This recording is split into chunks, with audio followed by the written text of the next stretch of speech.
நாம் சென்ற வகுப்பில் நெஞ்சுவிடு தூது என்கின்ற ஞான சாஸ்திரத்தை தொடங்கியிருந்தோம். தூது என்பது என்ன என்பதை நாம் விளக்கி பேசினோம். இந்த தூது நெஞ்சத்தை தூதாக விட்டது.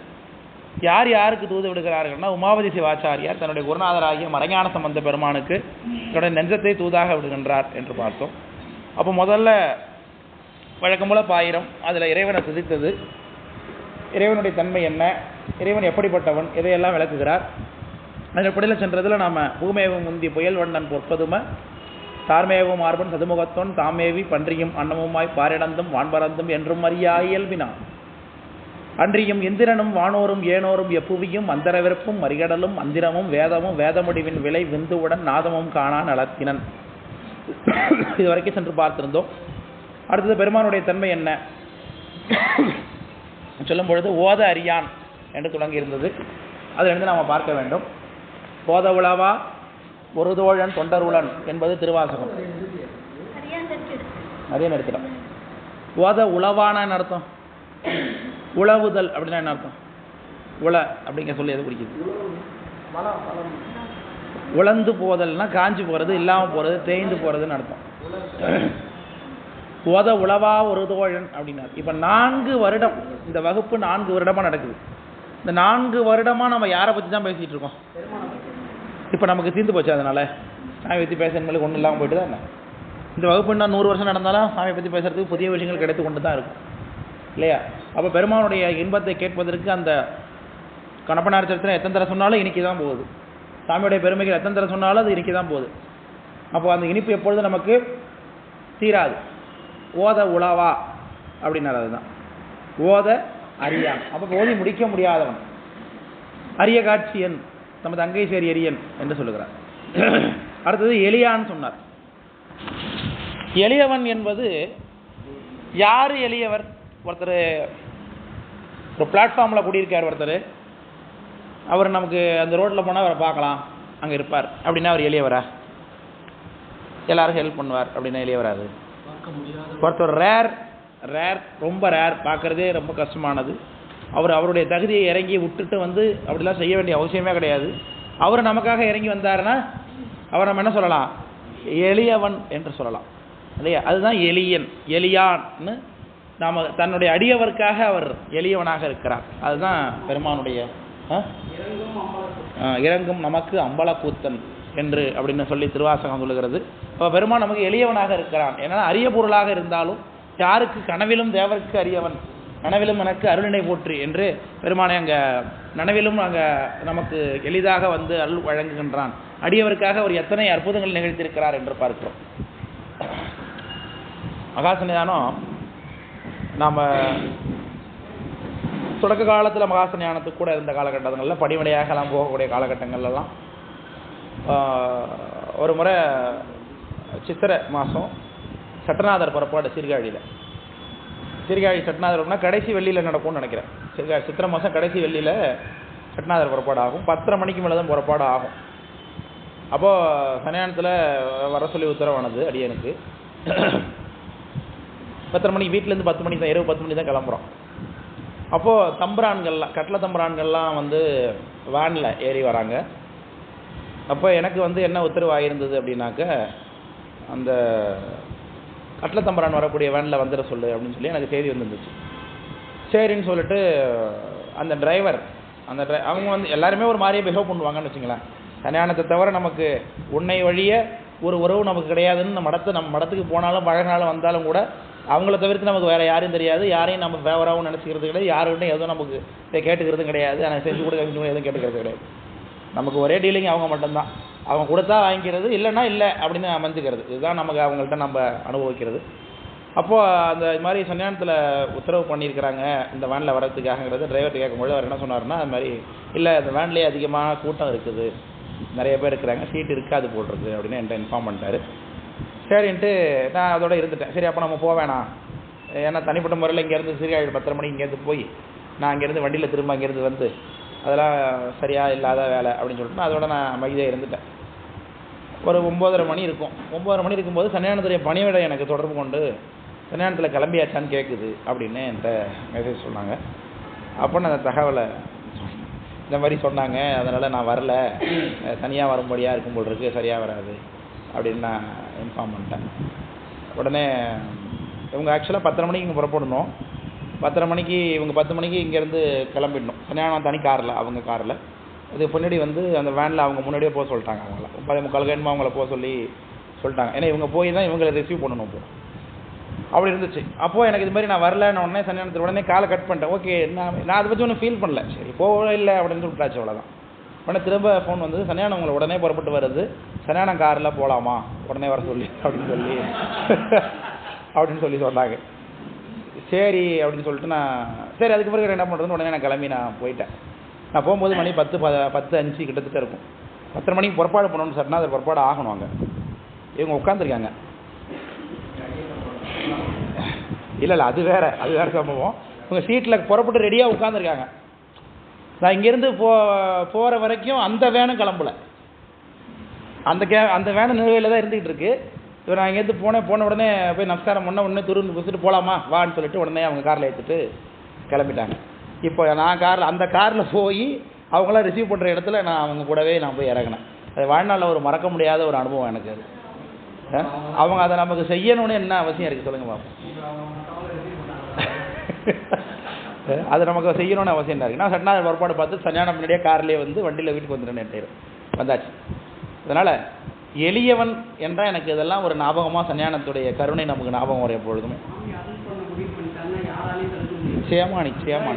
நிச்சயமா இது நடக்கணும்னு சாமி முடிவு பண்ணி தூக்கி வச்சுட்டாருன்னா அது யாராலையும் கீழே வீழ்த்தவே முடியாது. யாரால் காண்பாரியார் கண்முதலான் காட்டா காலே அப்படிங்கிறது மாதிரி. அதனால் இது ஒரு சம்பவம் தான், உதாரணம் தான். இது மாதிரி எத்தனையோ அனுபவங்கள் அவர்கள் கூட நமக்கு ஏற்பட்டிருக்கு. நம்மையும் ஒரு பொருளாக்கி நாய்ச்சிவிகை ஏற்றுவித்து அம்மை எனக்கு அருளியவாறு ஆறுவருவார் அச்சோவேங்கிறது மாதிரி நமக்கு அப்படியெல்லாம் அவங்க நம்ம இப்போ என்ன வரல ஏசரி பண்ண விட்டுட்டு போகக்கூடாது. அவங்க அது ஏன் நமக்கு செஞ்சாங்கன்னு நம்ம இன்ன வரைக்கும் அதெல்லாம் எனக்கு புரியவே புரியாது. என்ன செஞ்சாங்க நமக்கு ஒன்றுமே தெரியவே தெரியாது. எதுக்காக செய்கிறாங்க, என்ன நம்மள்கிட்ட பார்த்தாங்க.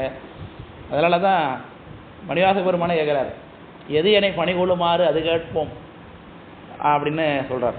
என்னை பணிகொள்வதற்கு என்கிட்ட நீ என்ன ஒரு குட் குவாலிஃபிகேஷன் நீ அதை பார்த்த சொல்ல அப்படின்னு சாமியை பார்த்து கேட்குறாரு.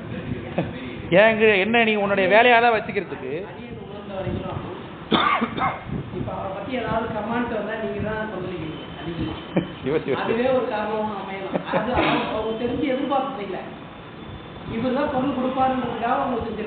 மேபி. ஆனால் நமக்கு வந்து அவங்கள யாரும் சொல்லக்கூடாதுங்கிறதுக்காக நம்ம கொந்தளிக்கிறோம், அவ்வளோதான். அது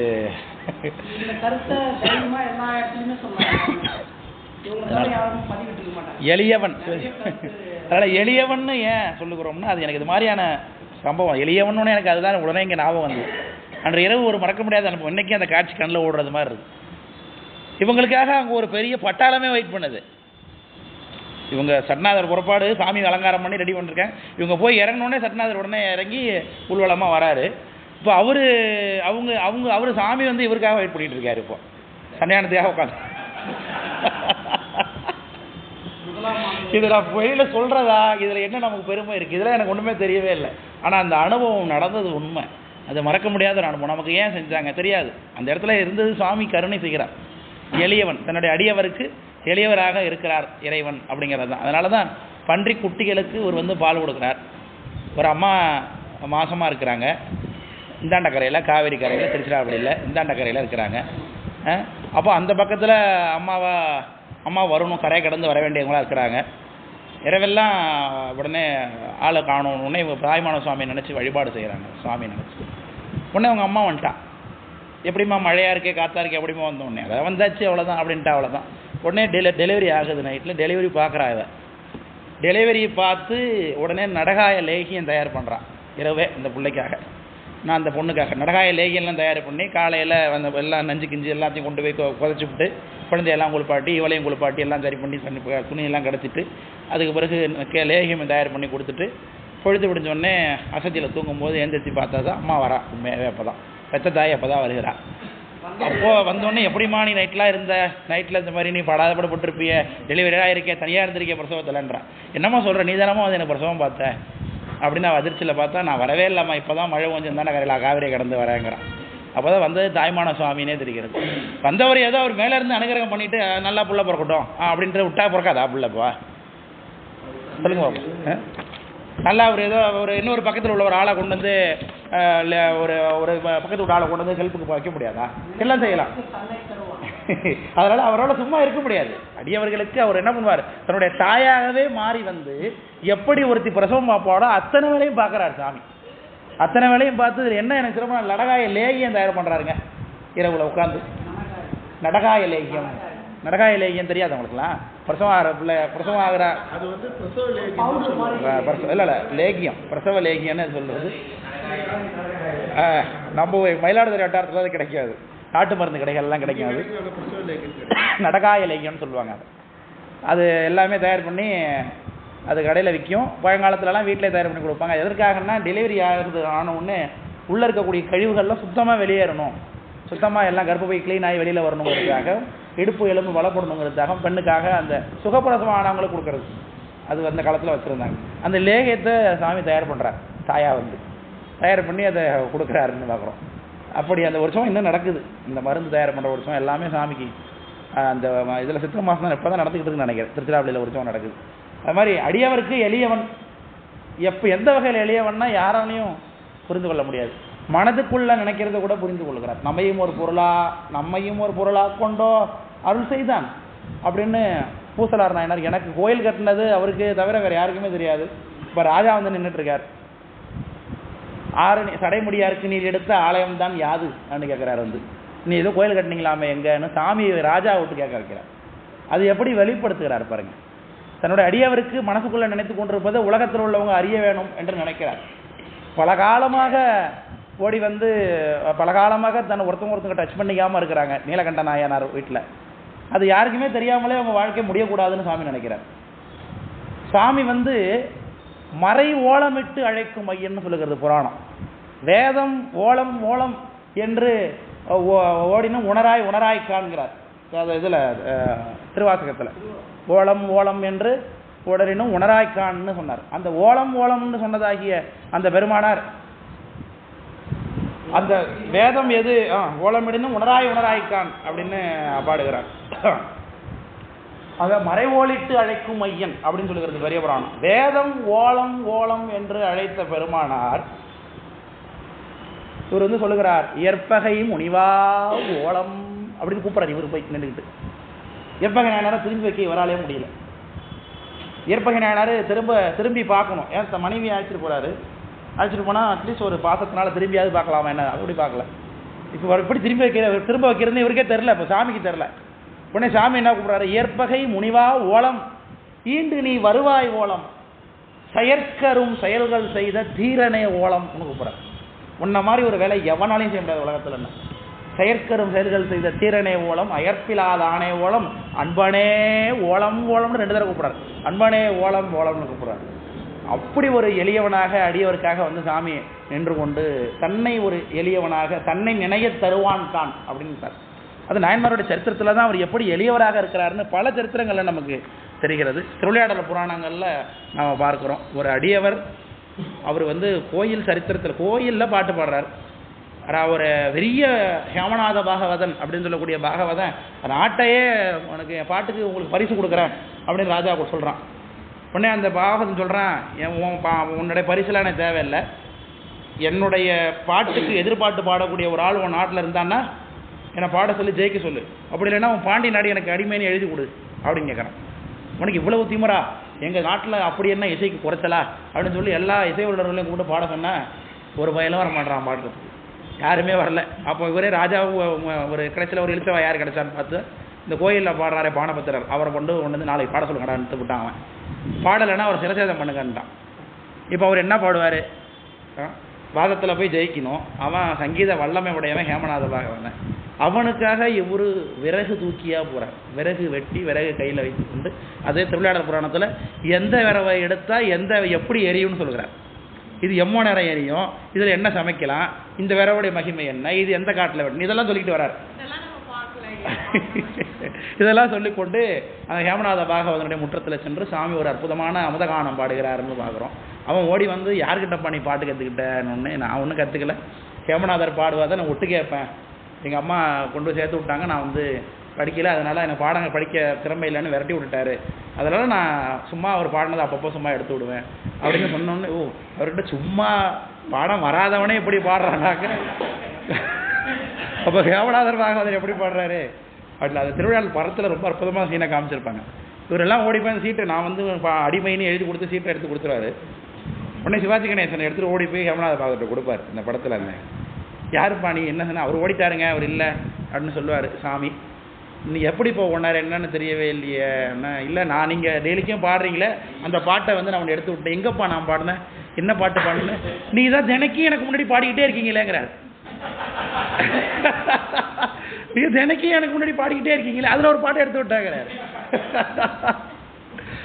அப்படி அதில் ஒரு பாட்டை எடுத்து விட்டேன் அவன் ஓடிட்டா அப்படின்னு அந்த காட்சி ரொம்ப அற்புதமாக இருக்கும் அந்த படத்தில். என்ன தெரியலையா நல்லா பாருங்கன்னு ஓடி போய் சாமி சிவலிங்கத்தில் ஐக்கியமாகிற காட்சி ரொம்ப அழகாக இருக்கும். அதில் அதான் எங்களுக்காக விரவு சுமக்கணுமான்னு அப்படி எளிய வந்த கருணை, அடியவர்களுக்காக எளிய வந்த கருணை, தன்னுடைய பெருமையெல்லாம் சுருக்கி கொண்டு வருவது, தனக்கு என்னமோ இதெல்லாம் நடக்க பசி இருப்பது போல சிறு தொண்ட நாயனாருக்காக வந்து காமிச்சுக்கிறார். தண்டாதோர் பசிவேட்கையினர், தண்டாதோர் பசிவேட்கை உடையாரை போல கண்டாரை சிறு தொண்டர் மனைவினவினர். யாராவது தெருவில் பார்த்தா உடனே சிறுத்தொண்டர் என்ன தெரியுமா, சிறுத்தொண்டர் தெரியுமா உங்களுக்கு, சிறுத்தொண்டர் தெரியுமா, சிறுத்தொண்டர் வீடு இங்கே தான் இருக்கா இங்கே தான் இருக்கான்னு கேட்டுக்கிட்டே போகிறாரு. ஏன்னா அப்போ தான் இவர் சிறுத்தொண்டர் வீட்டுக்கு வந்தாருங்கிறது எல்லாருக்கும் தெரியுமா.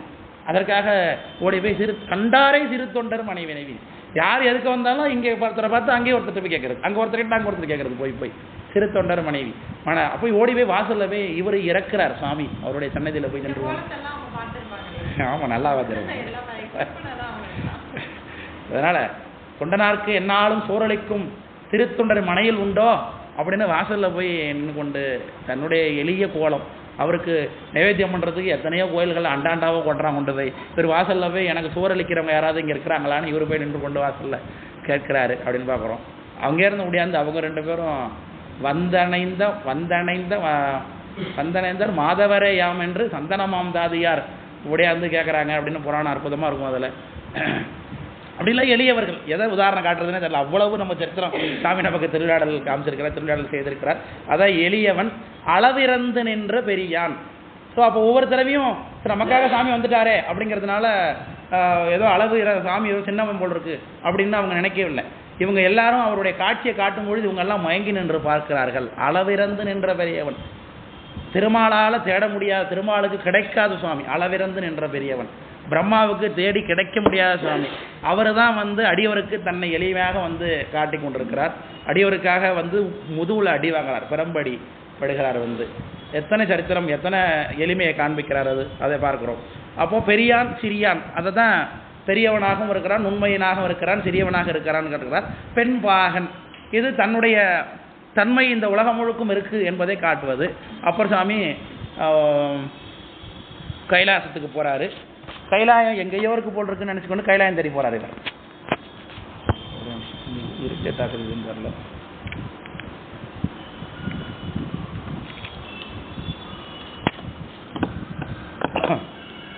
ஏதோ கைலாயத்தை தேடிக்கொண்டு அவர் எங்கேயோ போறார். கைலாயம் எங்கேயோ இருக்கு போல் இருக்கு அப்படின்னு நினைத்து கொண்டு போறார்.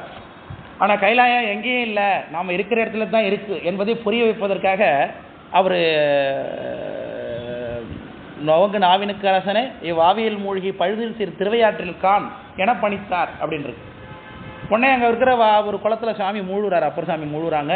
மூழ்கி ஏந்திரிச்ச இடம் திருவையாறா இருக்கு. அது சொல்லுகிறார், காடுமலை கடந்து வந்தேன்னு சொல்கிறார் ஒரு பாட்டில் சொல்றாரு. இன்னொன்று யாதும் சூடுபடாத ஐயாறு அடைகின்ற போது காதல் மடப்பிடி இவடு களிறு வருவன கண்டேன்னு தாவில் சராசரந்தோறும் தத்தம் துணையோடும் பொலிவ கண்டார் அப்படின்னு பெரிய புராணம். கைலாயம்ங்கிறது என்ன? சுவாமியுடைய இருப்பிடம். சுவாமி எப்படி இருக்கார்? அம்மையப்பரா இருக்கார். அம்மையப்பரே உலகுக்கு அம்மையப்பர் அப்படி இருக்கிறார். அம்பிகையும் தானுமாக இருக்கிறார்.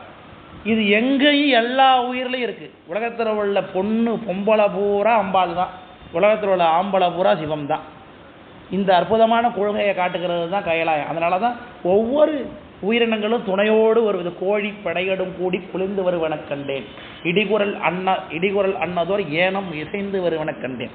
பன்றி ஒரு இழிவான விலங்குன்னு சொல்லக்கூடிய சமயம் இருக்கு உலகத்தில். பன்றியை பார்த்தாலே பார்க்கக்கூடாது, தொடக்கூடாதுன்னு சொல்லி பன்றி ஒரு இழிவான விலங்குன்னு சொல்லக்கூடிய சமயம் இருக்கு. ஆனால் அந்த பன்றியா சாமி காட்சி கொடுக்குறார். இடிகுரல் அன்னதோர் ஏனம் இசைந்து வருவன கண்டேன் அப்படின்னு சொல்லுகிறார்.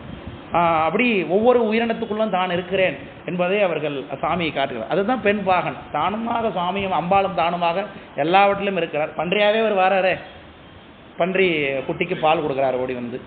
அந்த பன்றி உயிரை விடும்போது சொக்கனாதான்னு விட்டுட்டு உயிரை, அதுதான் அது சாமி. 2 பன்றி, ஆண் பன்றியும் பெண் பன்றியும் காட்டில் ராஜ்யம் பண்ணி கொண்டிருக்கிறது. பன்றி வீரன் அவனுக்கு பேர். பாண்டியராஜா காட்டுக்கு வேட்டைக்கு வரான்.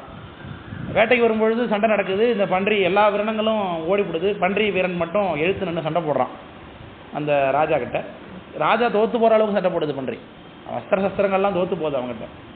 ஒரு கட்டத்தில் பெண் பன்றியும் சேர்ந்து சண்டை போடுது. அப்போது தோக்கும் பொழுது ஒரு கட்ட தோக்குற மாதிரி சூழ்நிலை வரும்பொழுது பின்னடைவு ஏற்படுது பன்றி படைக்கு. வெற்றி மாறி மாறி போகுது. அப்போது அந்த பெண் பன்றி சொல்லுது, நம்ம வேணால் ஓடி போயிடுவோமான்னு கேட்குது. அப்போது பெண் பன்றி சொல்லுது, நூலறிவு பேசி நுண்மை போல கற்றாலும், அது நுண்ணறிவு பேசி நூல்கள் போல காற்றாலும் பெண்ணறிவு என்பதெல்லாம் பேதமைத்து என்றார் போல் சொல்லுகிறாய் அப்படின்னு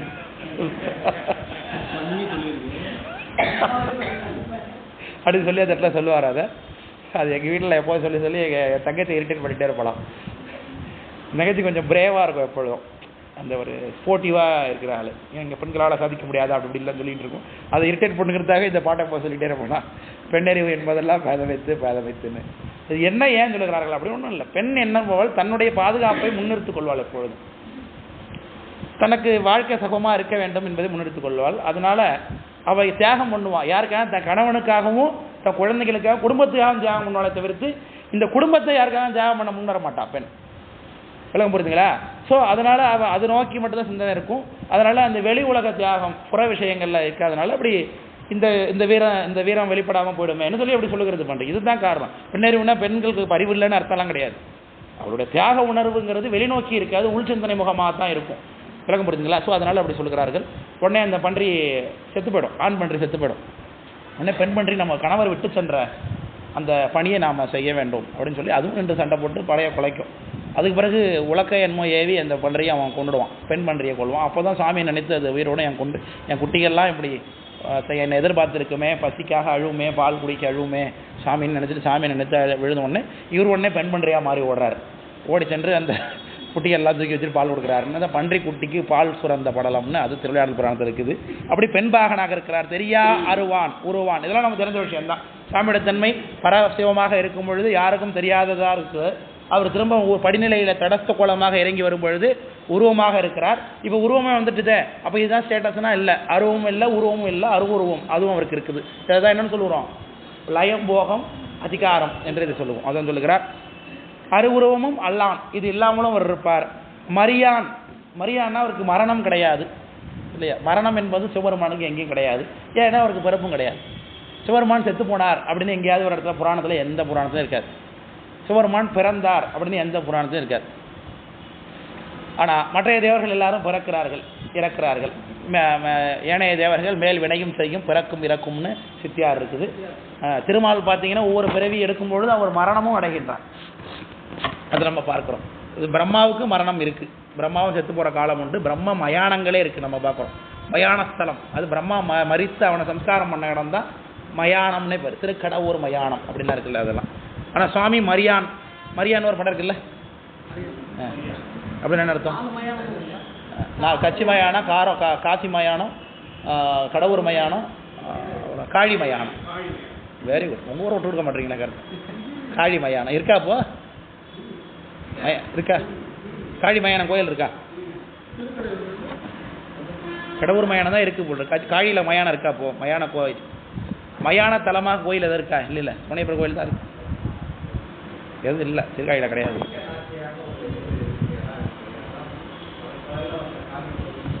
ஓஹோ, அதுமாரி காரோணத்தலங்கள் இருக்குது. நாகை காரோணம், குடந்தை காரோணம், கச்சி காரோணம் அப்படின்னு காரோணத்தலங்கள் இருக்குது. காயாரோகண சுவாமி தலமும் இருக்குது. சரி, அப்போ மரிப்பார் மனத்தான்னு இருக்குது. அது என்ன மரிப்பார் மனத்தான்? மரித்தல்னா செத்து போகிறதுன்னு அர்த்தம். அப்போ செத்து போனவங்க மனசுக்குள்ளே இருப்பான்னு அர்த்தமா? அது அர்த்தம் இல்லை. ஸ்மரிப்பார், ஸ்மரணை அப்படின்னா உனக்கு சூடு சொரணை இருக்கா இல்லையாங்கிறோம்ல, அதுதான் ஸ்மரணை அப்படின்னா சிந்தித்தல் ஸ்மரணை. ஸ்மரணையை தான் சொரணன்னு நம்ம சொல்கிறோம். பயன்பாட்டில் இருக்கா இல்லையா? உனக்கு சூடு சொரணை ஏதாவது இருக்கா, வெக்கமானதாக இருக்கான்னு கேட்குறோம்ல, சொரணங்கிறோம் இல்லையா? அதான் ஸ்மரணைங்கிறத தான் நம்ம என்ன சொல்கிறோம், சொரணம். ஸ்மரணம் அப்படின்னா ஸ்மரித்தல், அதை தான் மரித்தல்னு தமிழ் படிச்சிருக்காரு. மரிப்பார்னா ஸ்மரிப்பார், யார் நினைக்கிறாரோ அவங்க மனத்துக்குள்ளே இருப்பார்னு அர்த்தம். விளக்கம் புரியுதுங்களா? உள்குவார் உள்கிற்று எல்லாம் உடனிருந்து அறிவி அப்படின்னு சொன்னான். உள்குவார் உள்கிற்ற உள்ள இருக்கிறார். மனத்தகத்தான் தலைமையலான் வாக்கின் உள்ளார் வாயார தன் அடியே பாடும் தொண்டர் இனத்தகத்தான் அப்படின்னு அப்பர் சாமி சொல்றார். மனதில் இருக்கிறார், வாக்கில் இருக்கிறார் அப்படின்னாரு. நினைப்பவர் மனம் கோயிலாக கொண்ட அம்பலத்து நிறுத்தல் அப்படிங்கிறது சேக்கரார் சாமியோட திருவாக்கு. யார் நினைக்கிறார்களோ அவருடைய மனசுல அவர் இருப்பார், குடியிருப்பார். தினைத்தனை போதும் மறந்து இவனோ அப்பர் சாமி பாடுறார். கொஞ்சமாவது அவனை மறக்க முடியும் பனைக்கை வம்பத வேழ முடித்தவன் நினைப்பவர் மனம் கோயிலாக கொண்டவன் அனைத்து வேடமும் அம்பல கூத்தனை தினைத்தனை பொழுதும் நடந்து ஒய்வனோ அப்படின்னு கொஞ்சம் பொழுது கூட நான் மறக்க மாட்டேன் அவர் என்னாரு. அவன் மனசுக்குள்ள அவர் நினைச்சா உள்ளுக்குள்ள வந்துடுறார் இல்லையா? மனக்கோயில் வழிபாடு பிண்டத்தகர ஆலயம் அப்படின்னு திருமூலர் சொல்லுகிறார். அப்போ தகர ஆலய தரிசனம் திருமூலர் சொல்லுகிறார். அப்போ ஸ்மரிப்பார் மனத்தான் பரிவான மெய்யர்க்கு மெய்யன். யாரு உண்மையானவர்களாக இருக்கிறார்களோ அவர்களுக்கு உண்மையானவன் அப்படின்னு அர்த்தம். தன்னிடத்தை யாரு கள்ளத்தை காட்டாத இருக்கிறார்களோ, யாரு தன்னிடத்தை மறைக்கிறார்களோ, பெருமானிடத்தை மறைப்பை எப்பதான் மறைக்க முடியும்பா? யாரு சாமி கிட்ட இந்த விஷயத்த நான் மறைக்கிறேன்னு ஏதாவது சொல்ல முடியுமா? மறைச்சிட்டேன்னு நினைச்சானா அவன் பைத்தியக்காரன்னு அர்த்தம். அதனால அப்ப பொய்யருக்கு பொய்யாய பொய்யாகினான், மெய்யருக்கு மெய்யன், வினைக்கு வினையாகினான். அதனால வினைக்கு வினையாகினான்னா வினையே இவரை தீர்த்துருவார், வினைக்கு ஒரு வினையா இருப்பார்னு அர்த்தம். காலனுக்கு காலனானது போல வினைக்கு வினையா இருப்பார். எப்படி வருது இல்லை? இது உயர்வுன உயிர்ச்சி, இது ஆக்சுவலா உபச்சார வழக்கு. வினையை எப்படி வினைக்கு விடை வினை, வினைங்கிறது ஒரு அறிவுடைய பொருளா? இல்லை, அது நம்ம கழிக்கிறது. இந்த இடத்துல வினைக்கு வினை ஆகினான்னா என்னன்னா, வினைக்கு ஒரு வினையை கூட்ட முடியுமா? வினைங்கிறது சடப்பொருள், அது அறிவு பொருளா? உயிருக்கு தான் அறிவு கூட்ட முடியும், வினை கூட்ட முடியும். ஆனால் வினைக்கு எப்படி வினைன்னு சொன்னா உபச்சாரம். வினைக்கு மரணத்தை கொடுக்கிறவர்னு அர்த்தம்.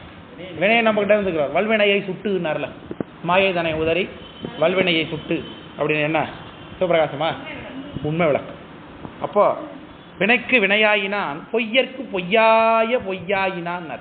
பொய்யற்கு பொய்னா யாரு பொய் சொல்லுகிறார்களோ, சாமி கிட்ட மெய்யன்பு வைக்கவில்லையோ அவர்களுக்கு அவர் என்ன பண்றாரு?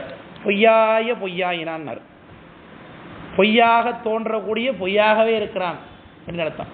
அவங்க எது பொய் என்று எதை மறைச்சிட்டோம், எதை நம்ம உண்மையை மறைச்சிட்டோம்னு சொல்லி நம்பிக்கொண்டிருக்கிறோமோ அப்போ மறைப்பாற்றலாகவே நிற்பான், சுகம் காண வைப்பான். இந்த எது உண்மை இல்லை, இது நிலைப்பொருட்களை விட்டுவிட்டு கீழான பொருட்கள் பொய் பொருட்கள் மேலே நம்பிக்கை கொண்டிருக்கிறார்கள், அதிலேயே அவர்களுக்கு என்ன பண்ணுவான்? சுகத்தை கொடுத்து நிறுத்தி வச்சிருப்பான். இப்போ நாய் எலும்பை கடித்து சுவைக்கிறது மாதிரி தான். நாய் ஒரு எலும்பு நல்லா கிடைச்ச எலும்பு நல்லா கடித்து சாப்பிடும், அதில் ஒரு சத்தும் இருக்காது, சதம் இருக்காது. அந்த எலும்பை கிழிச்சு வாயெல்லாம் கிழிச்சு வாயிலேருந்து என்ன வரும்? ரத்தம் வரும். அந்த ரத்த சுவை என்ன நினச்சிக்குது நாயே? அந்த எலும்புலேருந்து கிடைச்சது போல் இருக்குன்னு நினச்சிக்கிட்டு இன்னும் அதை எலும்பை நக்கிக்கிட்டே இருக்கு. உள்ளபடியே எதை தான் நம்பிட்டு சாப்பிட்டுட்டு இருக்காது? தன்னுடைய ரத்தத்தை தான் சாப்பிட்டுட்டு இருக்கு. அது சுகத்தை உண்மை சுகம் போல நம்ப வைக்கிறார் பாருங்க. அதுதான் பொய்யருக்கு பொய்யாய பொய்யாகினான். மாயை உண்மை என்று நம்பிக்கொண்டு இறைவனை நாடாது பொய்யை நம்புகிறவர்கள், பொய்யை உண்மை என்று நம்புகிறவர், சாமிகிட்டே கள்ளத்தை காட்டுகிறவர்கள், அதான் கள்ள வினை ஒழிந்துன்னு ஞானசம்பந்த பெருமானார் ஒள்ளையாரி உள்ளம் மூழ்கி கள்ள வினை ஒழிந்து காம வினையை கற்றி அப்படின்னு வழிவளம் தேவாரம் இல்லையா, வழிவளத்தில் சொல்கிறார், கள்ள வினை ஒழிந்து. அப்போ பொய்யாய பொய்யாகினான் ஐயன் சிவருமான் தலைவன் அர்த்தம். படனாகம் பூண்ட பரமன், பாம்பை அணிகலனாக அணிந்திருக்கிறான், உரகாபரணன் பேர். பாம்பு என்பது குண்டலினி சக்தியை குறிக்கக்கூடிய ஒரு விஷயம். பாம்பு என்பது நம்மளுடைய குண்டலினி எப்படி சுருட்டி கொண்டு கீழே இருக்குதோ அது சுவாமி கையில் வச்சிருக்காருன்னு அர்த்தம். கடுத்தாடும் கரதலத்தில் தமருகமும் எரியகலும் கரிய பாம்பும் பிடித்தாடும் அப்படின்னார், பிடித்து ஆட்டினார். அப்போ நம்மளுடைய குண்டலினி எல்லாமே யார் கையில் இருக்குன்னு அர்த்தம்? சாமியோட கையில் இருக்குன்னு அர்த்தம். அது மேலே எழும்புறதும் எழும்பாதும் சாமியோட கையில் தான் இருக்குது. அது ஆதார யோகமாக இருந்தாலும் சரி, நிராதார யோகமாக இருந்தாலும் சரி, அது பெருமான் தான் முடிவு பண்ண ஆகணும் நமக்கு அந்த யோகம் வசப்படுது இல்லையாங்கிறது. பார்த்தேம்மா கீழே ஒரு நடராஜா ஒன்று கீழே இருந்து அந்த வீடியோ பார்த்தீங்களா? நான் கூட எடுத்து வச்சிருக்கேன், அனுப்புகிறேன். அது லிங்க் எடுத்து போட்டு வச்சுருந்தேன். ஒரு கீழே ஏதோ குழி தோன்றாங்க, அந்த அது உள்ள நடராஜா மேலே வந்து 2 பாம்பு வெளில ஓடுது. இரவுல சாமியை பாதுகாத்து கொண்டிருக்கிறது. அது இந்த உலகத்திலே அற்புதங்கள் நடந்து இந்த காலத்திலேயே கலியுகத்தில் கூட முற்றிய கலியில் கூட அற்புதத்தை சாமி காட்டி கொண்டிருக்கு.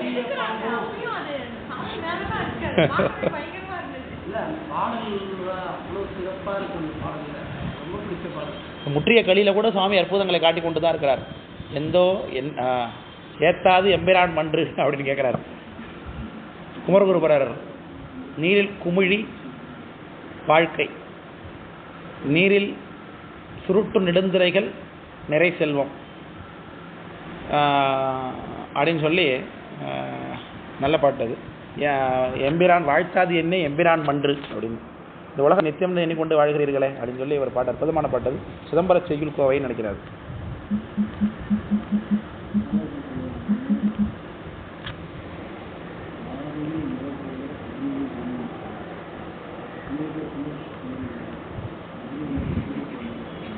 குமரகுருபரர் பாடுறாரு, நீரில் குமிழி இளமை, நீரில் குமிழி இளமை நிறை செல்வம் நீரில் சுருட்டும் நெடுந்திரைகள் நீரில் எழுத்தாகும் யாக்கை அப்படின்னாரு. மூணுத்தையும் சொல்லுகிறார். தண்ணியில் உண்டாகுது அந்த பபுள்ஸ் உண்டாகுது, அது எவ்வளோ நேரம் இருக்கும்? இந்த பபுள்ஸ் ஊதுறோம்ல, ஃபுஃப்னு ஊதுறோமே, இந்த பபுள்ஸ் எவ்வளோ நேரம் இருக்கும்? அது ஒரு செகண்டில் உடஞ்சி போயிடும். அப்படி தான் உன்னுடைய இளமைன்ட்டார்.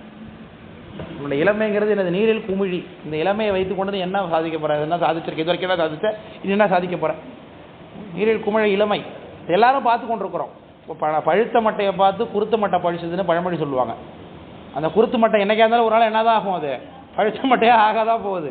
அப்போ இன்னொரு குருத்து மட்டை வந்து பழிக்க போகாது. அதனால் எல்லாமே பழுத்த மட்டையாகி செத்து போகுதுங்கிறது எவனாவது உணர்றானா? இளைய காலத்தில் சுவாமியை இளைய காலம் அப்படின்னு அப்பர் சாமி பாடின திருவலஞ்சொழியில், இளைய காலம் எல்லாம் உன்னை ஏற்றாமலே விட்டுட்டா சாமி. எத்தனை காலம், எத்தனை நாள் பிரிந்திருக்கேன் என்னுயிருக்கு என்ன முதேன்னு சுந்தரமூர்த்தி சாமி பாடு. எத்தனை ஆண்டு காலம் நான் உன்னை கும்பிடாமலே போயிட்டேன். 80 வருஷம் வாழ்ந்திருக்கார் அப்பர் சாமி. அவர் சாமியை எண்ணி துதித்த காலம் பார்த்தீங்கன்னா அதிகபட்சம் ஒரு 5 வருஷம் தான் இருக்கும். அப்போ அவருக்கு எவ்வளோ ஃபீல் இருக்கும் அவருக்கு அப்பர் சாமிக்கு எண்ணி பார்க்கும்பொழுது. மெய்யலாம் வெந்நீர் சன்னித்த மேனியான் தாள் தொழாதே உய்யலாம் என்று எண்ணி உரிதூக்கி உழிதந்து என் உள்ளம் விட்டு இப்படிலாம் நான் வாழ்ந்து கொண்டிருந்தேன்னு பதிவு பண்ணுறேன் அப்பர் சாமி. உரி தூக்கி வாழ்ந்தேன், சமண பயலோட சேர்ந்து உரியை தூக்கிக்கிட்டு போனேன். என் உள்ளம் விட்டு கொய்யலா மலர்ச்சோலை குயில் கூ மயிலாளும் ஆரூரை கையினால் தொழாதே, இந்த திருவாரூரை கும்பிடாமலே கனியிருப்ப காய் கவர்ந்த கல்வன்னு தன்னை சொல்கிறார் சாமி. அந்த கண்டோடி கதவடைக்கும் கல்வனேன்னு சொன்னார். அந்த பெண்களெல்லாம் தான் தெருவில் வந்தால் பெண்களெல்லாம் என்னுடைய கோலத்தை பார்த்து கண்டோடி கதவடைக்கும், ஓடி போய் கதவு சாத்திப்பாங்களாம் இவர் நிர்வாண கோலமாக வர்றது. அது எண்ணி அழுவார் சாமி. இப்படியெல்லாம் வாழ்க்கையை வீணடிச்சு தானே வாழ்ந்து என்ன போயிட்டனே. வாலிய தரிகள் போலே மதியிலி பட்டதென்ன, மதியிலின்னு தன்னை சொல்லுகிறார் அப்பர் தான். பீலி கை இடுக்கி, பீலினா அதை கையில் இடுக்கி வச்சுக்கிட்டாராம். அப்படி பீலிகை இடுக்கினாலும் பெரியதோர் தவம் என்று எண்ணி அதை நான் தவம்னு நினச்சிக்கிட்டேன். இப்படி எந்த ஆச்சாரியனாவது உண்டா சார் உலகத்தில்? நான் பண்ண தப்பை பதிவு பண்ணி நான் இப்படி வாழ்ந்துட்டேன், நீ அந்த மாரி வாழாதுன்னு சொன்ன ஆச்சாரியம் எவனாவது உலகத்தில் இருக்கான பாருங்க. இந்த சமயத்தில் இருக்க மாட்டான், சைவத்தில் மட்டும்தான் பார்க்கலாம். அது பீலிகை இடுக்கினாலும் பெரியதோர் தவம் என்று எண்ணி வாலிய தரிகள் போல நட்டு வச்ச ஒரு தூணு போல நான் இருந்தேன்னார். வாலிய தரிகள் போல மதியிலி பட்டதென்ன, வாலியார் வணங்கி ஏத்தும் திருவையாறு அமர்ந்த தேன். ஒரு குரங்கு கும்பிட்டதுயா சாமிங்கிறார். வாலியார் வணங்கி ஏத்தும் திருவையாறு அமர்ந்த தேனை ஆலியா அமர்ந்த நெஞ்சே அடைந்தது அழகியதே அடைந்தவாறே இப்போது கும்பிட்டியேன்னு சொல்லுகிறார் சாமி. ரொம்ப அதிகமாக ரொம்ப அற்புதமான ஒரு பதிவு. குண்டானாய் சமணரோடேங்கிற அந்த தேவாரம், திருவையார் தேவாரம் படிச்சு பாருங்க. அப்பர் சாமி தன்னுடைய எக்ஸ்பீரியன்ஸ் அதில் அப்படியே பதிவு பண்ணுவார். குண்டனாய் சமணரோடைய கூடி நான் திரிந்தவாறேன்னு எப்படி ரமணரோட இருந்தேன். அப்போ இளமை காலத்தில் சாமியை கும்பிடாமலே நம்ம விட்டுவிட்டோமே, இன்னும் சீக்கிரமா வழிபாடு பண்ணுறாங்க. என்ன விசேஷம்?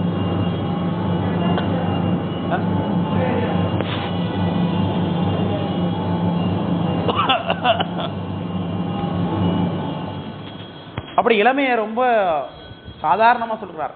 நீரில் குமிழி இளமை, நீரை செல்வம். ஒன்றை இருக்க காசு அது என்ன தெரியுமா? நீரில் சுருட்டும் நெடும் திரை. அந்த நீரில் உண்டாகுது பாரு அலை, அது மாதிரி தான் ஒன்றை இருக்கிற காசுங்கிறார். அந்த அலை நிலையானதா? இப்போ தோன்றும் இல்லாமல் போயிடும், தோன்றும் இல்லாமல் போயிடும், இருக்கும் இல்லாமல் போகும். காசு அன்ஸ்டேபிள். திடீர்னு 1 லட்ச ரூபா காசு வரும் நமக்கு. 1 லட்ச ரூபாய் அப்படியே 1000 வரைக்கும் வச்சுருப்போமா? அதிகபட்சம் 10 நாள் அவ்வளோதான். 1 லட்சத்தில் 1 செகண்டில் கூட செலவு பண்ணலாம். அந்த அளவுக்கு நீங்கள் உலகம் மாறிட்டு அப்படிதான் அம்மா, உண்மைதான், இல்லைன்னு சொல்லல. 500 உடைச்சிட்டோன்னா அவ்வளோதான். இந்த 500 தூள் தூளாக கண்ணா பார்த்து போயிடும். 500 உடைக்காம வச்சுக்கிறது, அதனால தான். அங்கேருந்து வந்துட்டு நான் 1000 அங்கேருந்து நான் எடுத்துகிட்டு வந்தேன்னா, இங்கேருந்து வந்துட்டு திரும்பி அது செலவே பண்ணாமல் திரும்பி அதிலே ஊருக்கு போய் மிச்ச காசு சேர்த்து வச்சுருப்பேன். அந்த அளவுக்கு தான் இன்றைக்கி நம்மக்கிட்ட இருக்குது செல்வங்கள். ஸோ அந்த செல்வத்தின் நிலை என்று நீ பெரிய ஆள் போல எண்ணிக்கொண்டிருக்கிறாய். அந்த செல்வத்தை வைத்துக்கொண்டு சுவாமியை வாங்கிடலான்னு நினைக்கிற, உலகத்தில் நிலையான வாழ்க்கை வாழ்ந்துடலான்னு நினைக்கிறிய அப்படின்னு சொல்லுகிறார். நீரில் சுருட்டும் நெடுந்திரை நிறை செல்வம்னார். அடுத்த சொன்னார், உடம்ப நீரில் எழுத்தாகும் யாக்கை, நீரில் எழுதி வச்ச எழுத்து தான் உன்னுடைய உடம்புன்னார். அதுவும் இருக்குமா, நிலையாக இருக்குமா? நீரில் எழுதின மாத்திரத்தையும் இல்லாமல் போடும், அதுதான் உன்னுடைய உடம்பு. நேற்று இருந்த உடம்பு இன்னைக்கு கிடையாது, இன்றைக்கி இருந்த உடம்பு நாளே கிடையாது. நேற்று நல்லா சந்தோஷமாக நோயே இல்லாமல் நல்லா இருந்தோம், இன்றைக்கி ஒரு நோய் புதுசாக வந்திருக்கும். தலைவலின்னு ஒன்று ஆரம்பிக்கும். இன்னும் தலைவலிக்கு 2 நாளாக மருந்து தேய்ச்சி கட்டுருப்போம், மாற்று தின்னு சரி வராது, டாக்டர் போய் பார்ப்போம். கண்ணில் ஏதோ கொளாரக்கும் நினைக்க, கண்ணாடி போடுங்கம்மா. கண்ணாடி போட்டு பார்த்தாலும் தலைவலி நிற்காது. அப்புறம் ஒரு சின்ன சீட்டி எடுத்து பார்த்துருவோமா நம்ம டாக்டர், அது சீட்டி எடுத்து பார்த்தா தான் உள்ள மூளைக்கிட்ட சின்னதாக ஏதோ ஒரு ஹெமரேஜ் மாதிரி தெரியுது. அது இல்லாமல் கூட இருக்கலாம். எதுக்கும் நீங்கள் அப்படிப்பா, இதெல்லாம் இன்னைக்கு இருக்கும், நாளைக்கு மாறலாம், எது வேணாலும் நடக்கலாம். சரிதானே? அதனால் நம்ம அம்மா சொன்னாங்களே, சாந்தி அம்மா சொன்னாங்களே, திருநீல கண்டத்தை நான் சொல்லியே என்னுடைய இதய அடைப்பில் இருக்கிற 10% குறைஞ்சி போச்சு. இன்னைக்கு மத்தியானம் கூட அவ்வளோ ஒரு சந்தோஷப்பட்டு சொல்லி கொண்டு வந்தார்கள் சாமி. அதனால் எவ்விடத்தும் காப்பது கண்டமன்றோ, அது சாமியை நம்பி செய்யணும். மருத்துவம் நம்ம பார்க்கணும், ஆனால் மருத்துவம் கைவிடுது நமக்கு நல்லா தெரியும் பொழுது வேறு வழியே இல்லை, சாமியை சரணடைஞ்சிடறது தான் ஒரே வழி. சரிதானே? சாமியை சரணடைகிறது தான் ஒரே வழி. அதனால் நீரில் எழுத்தாகும் யாக்கை நமரங்கால் கூப்பிட்றாரு நம்மளை பார்த்து. குமரகுரு படுத்த சாமி நமரங்கால், நமரங்க என்னுடைய ஃப்ரெண்ட்ஸ், மை ஃப்ரெண்ட்ஸ், டியர் ஃப்ரெண்ட்ஸ்னு கூப்பிட்றாரு. நமரங்கால் என்னே வழுத்தாதது எம்பிரான் மன்று, என்ன பெருமானுடைய மன்றத்தை கும்பிடாமலே இருக்கிய, இன்னும் இதை வைத்துக்கொண்டு அவனை கும்பிடாம காலத்தை கழிக்கலான்னு நினைக்கிறியான்னு கேட்குறார். நமரங்கால் என்னே வழுத்தாதது எம்பிரான் மன்று, எம்பிரானுடைய மன்றத்தை வாழ்த்தாமலே நீ இப்படி வாழ்க்கை இதே நிலை என்று நீரில் குமிழி இது என்னது, நீரில் குமிழி இளமை நிறை செல்வம் நீரில் சுருட்டு நெடுந்திரைகள் அப்படின்னு நினைத்து கொண்டே வாழ்கிறாயே அப்படின்னு சொல்லி கீழே கூட இன்னைக்கு இதை பார்த்தோமே, சித்தியார் பாட்டு கூட பார்த்தோமே. வானிடத்து உறைவாரும் மண்மேல் வந்து அரந்தனை அர்ச்சிப்பார், ஊனிடத்து உழலும் மாதர் ஒன்றும் உணரார் அந்தோ அப்படின்னு சொல்லுகிறார். அப்படி உலகத்தில் வாழ்ந்து கொண்டிருக்கிறார்கள். அது அப்படி எதுக்கு சொல்ல வந்தோம்? அதெல்லாம் பிரநாகம் பூண்ட பரமன், அதுக்கு போய் எங்கள் உலக விளக்கத்துக்கு போயிட்டோம். பிரநாகம் பூண்ட பரமன் பசுவின் இடமாய் நிறைந்த இறைவன். பசுங்கிறது உயிரில் இடமாக இருக்கிறான்னு அர்த்தம். நான் பார்த்துருக்கோமே, சாமி ஒன்று இதில் இருப்பார், உயிரில் சாமி உறைவாக இருக்கார். நீ காலிலேருந்து சிவஞான போதில் தானே பார்த்துட்டு இருந்தோம். உயிரில் தான் சாமி இருக்கிறார், கேவல நிலையில தான் இருக்கிறார், சகல நிலையிலையும் சாமி கூடவே இருக்கிறார். சுத்த நிலையில தான் உயிர் கண்டறியுது. கூடவே இருந்த சாமியை நம்ம கண்டறியவே இல்லை, தெரிஞ்சிக்கவே இல்லை. எத்தனை நாள் நம்ம சாமியை பிரிஞ்சிருந்தோம். அதாவது சொல்லுகிறார், பத்திமாயும் அடிமையையும் கைவிடுவான் பாவியேன், எத்தனை நாள் பிரிந்திருக்கேன் என் ஆரூர் இறைவனையே. ஃபீல் பண்றார் சுந்தரமூர்த்தி. எனக்கு ஏன் கண்ணு போனது தெரியுமா? நான் ஏதோ சத்தியம் பண்ணி சத்தியத்தை மீறிட்டேன்னு எல்லாரும் நினைச்சு கொண்டிருக்கிறாங்க. அது கிடையாது.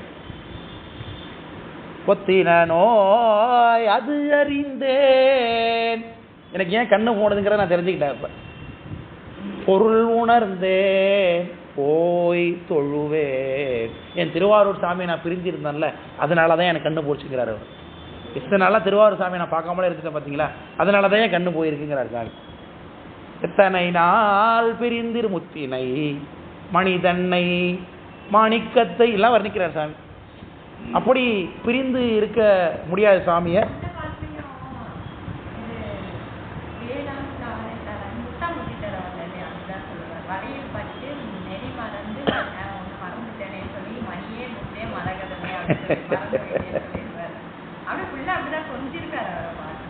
அப்பர் சாமி அது மாதிரி நிறைய கொஞ்சுவார். அப்பர் சாமிகிட்ட இந்த கொஞ்சல் நிறையா இருக்கும். சுந்தரமூர்த்தி சாமி நிறையா கொஞ்சுவார். அது நிந்தா துதி.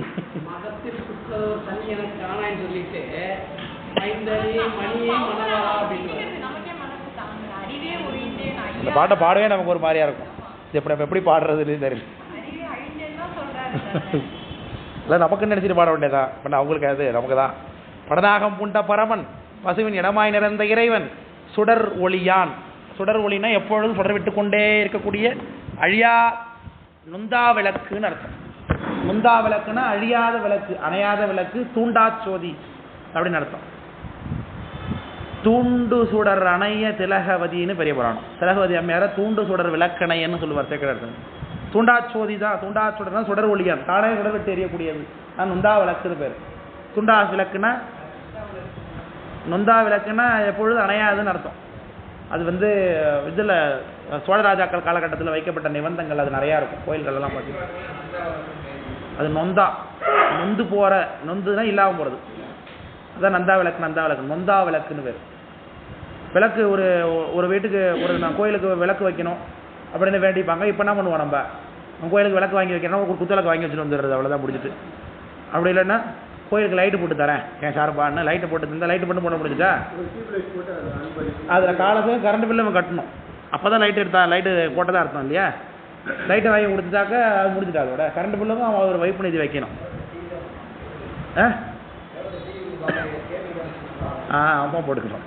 அதனால் இப்போ கோயிலுக்கு விளக்கு வச்சா அந்த காலத்தில் என்ன பண்ணுவாங்கன்னா 96 பேராடுகள் வாங்கணும். சாவாமூவா பேராடுன்னு அதுக்கு பேர். சாவாமூவா பேராடு 96 ஆடு அதில் இருக்கும். அந்த ஆடுகளை வாங்கி இந்த கோயில் பேரில் எழுதி அதை ஒரு இடையாற்ற கொடுத்து வளர்க்க சொல்லுவாங்க. 96 ஆடுனாக்கா அது வத்தவே வத்தாது. எப்பொழுதுமே குட்டி போடும், அது குட்டி போடும், அது குட்டி போடும், அது குட்டி போடும், அது குட்டி போடும். அது முத்துனதுன்னா அது இறைச்சிக்கு போகும், பால் கறப்பாங்க. ஆட்டுப்பால் ஒரு காலத்தில் ரொம்ப முக்கியமான ஒரு வணிக பொருளாக நம்ம தமிழ்நாட்டில் இருந்திருக்கு. இப்போ சுத்தமாக அது வழக்கொழிஞ்சு போச்சு. ஆட்டுப்பாலுங்கிறத ஒரு பிழக்கை வாரியம் பால் கொள்வார், பிழக்கை வாரியம் பால் கொள்வார். அது பின்னாடி அது என்ன சொல்லுவாங்கன்னா, ஆட்டுப்பால் எப்படி கறப்பாங்கன்னா காலுக்கு பின்பக்கத்தில் இருந்துட்டு இப்படி கறப்பாங்க, பீச்சுவாங்க. அது கறக்கும் பொழுது பால்லேருந்து புழுக்க விழுந்துட்டுனாக்க பால் உள்ள விழுந்துடும். இப்போ அதுக்காக உடனே பாலை தூக்கி வச்சுருவாங்களா? அதான் சொல்கிறார் ஐயா. அந்த புழுக்கையை வாரி எடுத்துட்டு பாலை எடுத்துப்போம். இதுதானே உலக வழக்கம், அப்படி தான் நடந்திருக்கு. அதுக்கு இன்னொரு உதாரணமும் சொல்லுவாங்க ஐயா. என்ன சொல்லுவாங்கன்னா, ஆடோ மாடோ வளர்த்தோன்னா பால் மட்டுமா கிடைக்கும், அதுக்கு அது மாட்டு கொட்டாயை சுத்தம் பண்ணணும், அதுக்கு நம்ம இதுவும் பண்ணணும், க்ளீன் பண்ணணும். அது அந்த இன்னொரு ஒர்க் இருந்தால் தான் நமக்கு இனிமையான பால் கிடைக்கும் அப்படின்னு ஒரு உரையும் இருக்குது. இதுவும் உரை தான். அதுக்கு ஆட்டு புழுக்க கறக்கும் பொழுது புழுக்கை போட்டுட்டுனா பால் உள்ள உழுத்துனா என்ன பண்ணுப்பா, அது தூக்கி போட்டு பாலை வடிகட்டி எடுத்துக்க வேண்டியதான், காய்ச்சி எடுத்துட வேண்டியதான். ஒன்றும் பண்ண முடியாது. ஏன் பண்ணால் அது ஒன்றும் தப்பான விஷயமா? அது நம்மளதோட வசதி தான், ஒன்றும் தப்பு இல்லை. ஆட்டு புழுக்க ஒன்றும் ஆட்டு புழுக்கில் இருக்கிற மாதிரி உரை எதுலையும் கிடையாது, தெரியுமா தெரியாதா? அது என்னத்தை சாப்பிடுது? எல்லா தழைகளாக சாப்பிடுது. பசுவோட சாணத்தை நம்ம உட்கொள்றது இல்லையா? பஞ்சக வயத்தில் பசு சாணம் இல்லாமல் சாப்பிட்றோமா? அதனால் புழுக்கை வாரியும் பால் கொள்வார். அதனால் தப்பு பண்ணால் அதுக்காக என் கண்ணை எடுத்துருவியான்னு கேட்குறாரு சாமி. என்கிட்ட தப்படி விட்டுட்டு எனக்கு கல்லை கொடுத்துறாரு கேட்குறாரு. பிழக்கை வாரியும் பால் கொள்வார், பழைப்பனாகிலும் திருவடி விழையன் அழுக்கி வேணும் என் திருப்பெயரால் மற்றொன்று நான் அறியன்னு பாடுகிறான். அதனால் அப்படி முந்தா விளக்கு. ஆமாம் ஆமாம், அப்பயே உறவு உடம்பு. ரோஜா பூச்செடிலாம் வீட்டில் வச்சுருந்தேன்னா ஆட்டு புழுக்க போட்டால் நல்லா பூ போகும், ஆட்டு புழுக்க. அதனால் அது 96 ஆடுகள்லேருந்து பாலை கறந்து இவங்க நெய்யாக்கி அந்த நெய்யை கோயிலுக்கு விளக்கு டெய்லிக்கு கொடுக்கணும், தினப்படி விளக்கு போடுறதுக்கு. அப்படி அதுக்கு கோயிலுக்கு வாங்கி விட்டுருப்பாங்க. அதை தான் சந்திராதித்தவள்னு எழுதியிருப்பாங்க. இந்த அறம் சந்திரம்னு ஆதித்தன் இருக்கிற வரைக்கும் நடக்கணும் அப்படின்னு வச்சுருக்கிறாங்க. அந்த அறத்தை யாருக்கு, அந்த அறத்துக்கு யார் இடையூறு பண்ணுறானோ அவன் கங்கை கரையில் காராம்பசுவை கொன்ற பாவத்துக்கு ஆளாவனே எழுதி வச்சிருப்பான் கல்வெட்டில். இந்த காலத்து கல்வெட்டு வாசகங்கள்லாம் அப்படி தான் இருக்கும். இந்த விளக்கெல்லாம் எல்லாம் போயிட்டது.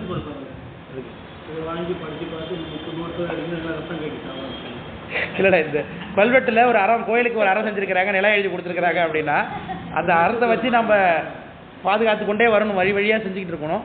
அந்த அறத்துக்கு யாராவது இடையூறு பண்ணுறான், அந்த நிலத்தை கபலீகரம் பண்ணுறான், ஆடுகளாம் கவர்ந்துட்டான், அந்த அறத்தை இடையூறு நிறுத்தி வச்சிடறான்னா அவனுக்கு எப்பேற்பட்ட பாவம் ஏற்படும் அப்படின்னா, அது கங்கை கரையில் காராம்பசுவை கொன்ற பாவம் அவனுக்கு உண்டா அப்படின்னாரு.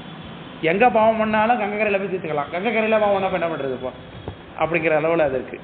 அதனால் சுடர் ஒளியான் என்றும் உளன் அன்றளவும் யானும் உளன் ஆகினாரு. என்றும் உளன்னா அவர் எப்பவும் இருக்கிறார், அனாதி பொருள். அதே மாதிரி நாமளும் என்ன பண்ணுறோம், அனாதி பொருளாக இருக்கிறோம், உயிரும் அனாதி. அதான் சொல்லுகிறார். நின்ற நிலையில் தரித்து நில்லாமல். இப்போ நான் என்ன பண்ணிட்டு இருக்கேன், எனக்கு என்ன தன்மையோ அதன்படி நான் இருக்காம இதெல்லாம் சகல நிலையை சொல்லுகிறார். சகல நிலையில் இருக்காமல் ஏதோ ஒரு பிறவி வருத்தம், சரி இந்த பிறவியோட நான் முடிச்சுக்கிட்டு வீட்டுக்கு போயிடணும், சாமி சன்னியானத்துக்கு போயிடணும், திருவடி அடைஞ்சிடணும் அப்படின்லாம் எல்லாம் என்ன பண்ணுறோம், புதிய கண்மங்களை செய்து கொண்டே இருக்கிறோம். அதனால் பல பிறவி ஏற்படுகிறது. அதான் சொல்லுகிறார். சரித்திரம் இல்லாமல் சென்று சென்று சென்று சென்றுனார். அது திரும்ப திரும்ப சொல்கிறோம், திரும்ப திரும்ப பிறவிக்கு போய் கொண்டே இருக்கிறோம். அதான் என் பிறப்போ என்ன தொலையாதே அப்படின்னாரு காலமேக போல.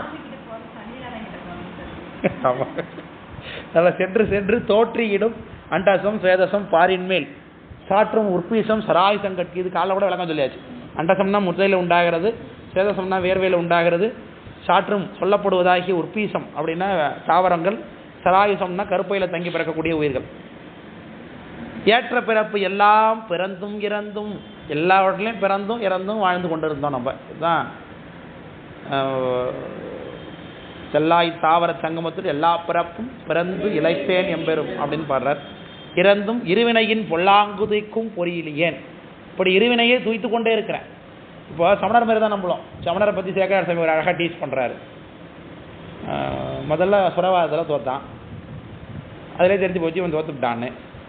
அடுத்த ரெண்டாவது அனல்வாதத்தில் தோற்றான். அனல்வாதத்தில் தோற்றோடனே இல்லை நாங்கள் மும்பையில் ஒரு தடவையாவது நாங்கள் ஜெயிப்போம், இன்னொரு வாதம் செய்ய விரும்புகிறோம்னார். எந்த வகையில் வாதம் செய்ய விரும்புகிறீர்கள் அப்படின்னு கேட்டான். நாங்கள் அனலில் ஜெயிக்க நிற்கிறோம், அது புனலில் ஜெயிக்கலான் இருக்கோம்னா.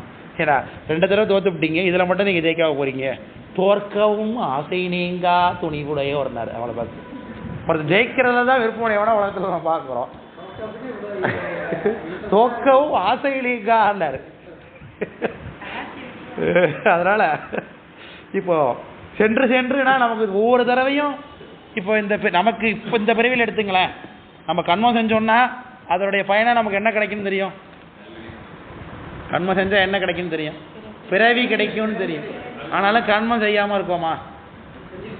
கர்மம் செஞ்சு கொண்டு தான் இருக்கிறோம், நல்லா செய்கிறோம், நிறைய செஞ்சு கொண்டு தான் இருக்கிறோம். இன்னும் அது கர்மம் செய்கிறதுல நமக்கு மனதினாலே ஒருவரை பற்றி தீயதான் நினைச்சாலே கர்மம் தானே. என்ன அவங்க மட்டும் கிளாஸுக்கு ரெகுலராக வராங்க, நினைச்சாலே கர்மம் தான். இப்போ நீங்கள் மட்டும் என்ன எல்லா கிளாஸும் உட்காடுறீங்க அப்படின்னா அதுவும் கர்மம் தான். இப்போ முன்னால் உட்கார முன்னாடி இப்போ வரவங்களை என்ன டீச் பண்ணிட்டு உட்காந்துருக்கிறப்போ அதுவும் கண்மம் தான். இப்போ எது செஞ்சாலும் கண்மம் தாங்கும் பொழுது அப்போ எத்தனை பிறவி நமக்கு எண்ணி பார்க்கவே முடியாது. என்ன தொலையாதேன்னார். என்ன வார்த்தைப்பட்டிருக்கு, என்ன தொலையாது. சென்று சென்றுன்னு திரும்ப திரும்ப சொல்கிறார். அது சென்று சென்று அந்த இதில் ஏற்ற பிறப்பு எல்லாம் பிறந்தும் இருந்தும் எல்லாம் தெரிஞ்சும் கூட இது அடி உழுவுன்னு தெரிஞ்சும் திரும்ப போய் அங்கே நிற்கிறது இல்லையா. அதுதான் இருவினையின் பொல்லாங்கு தூய்க்கும் பொறியிலேன் அறிவில்லாதவன்னு தன்னை சொல்லிக் கொடுக்குறான். பொறினா என்ன? அறிவுன்னு அர்த்தம். பொறினா அறிவு. ஆனால் புலன் இல்லைன்னு அர்த்தம், கண்ணு இல்லைன்னு. இவர் சாமி தரிசனம் மட்டும் சுற்றி வராரு. சுற்றி வந்து சாமியை ஜபம் பண்ணிக்கிட்டு இருக்காரு, பஞ்சாக்கரா ஜபம் செய்து கொண்டிருக்கிறார். கண்ணை மூடி ஜபிச்சுட்டு இருக்காரு. கண்ணை அப்படி திறந்து பார்த்தாருல, அப்போ அந்த அம்மா பக்கத்தில் இருக்கிற அம்மா வீட்டுக்காரம்மா என்ன பண்ணுறாங்க, ஃபூன்னு ஊதுட்டாங்க அந்த நேரத்தில் சாமியை பார்த்து. இவர் பிறக்கும் பொழுது ஊதுனதை பார்த்துட்டாருல, இவர் என்னமோ சாமி மேலே எச்ச துப்புறா போல் இருக்குன்னு நினச்சிட்டாரு அவர். உடனே பொறியிலாயின்னு கூப்பிட்றாரு. பொறியிலாய் பெரியபுராணம் பதிவு பண்ணுது. அப்படி அவர் சொல்கிறத பொண்டாட்டி அப்படி திட்டினாருன்னு பொறியிலாய் என் செய்தாய் அப்படின்னு கேட்குறேன். பொறியினா அறிவு இல்லைன்னு அர்த்தம். அதான் பொறியிலாய். அதனால் வெச்சலம்பி வீழ ஊதி துமிந்தனன்னு அந்த அம்மா சொன்னாங்க. ஊதி துமிதல்னா நெருப்பு பட்டுதுன்னா பூணு ஊதுறோம்ல, பூணு அந்த குளுமையான காத்தோடு ஊதுறதுக்கு மாதிரி தான் துமிதல்னு பேர். ஊதி துமிதல்.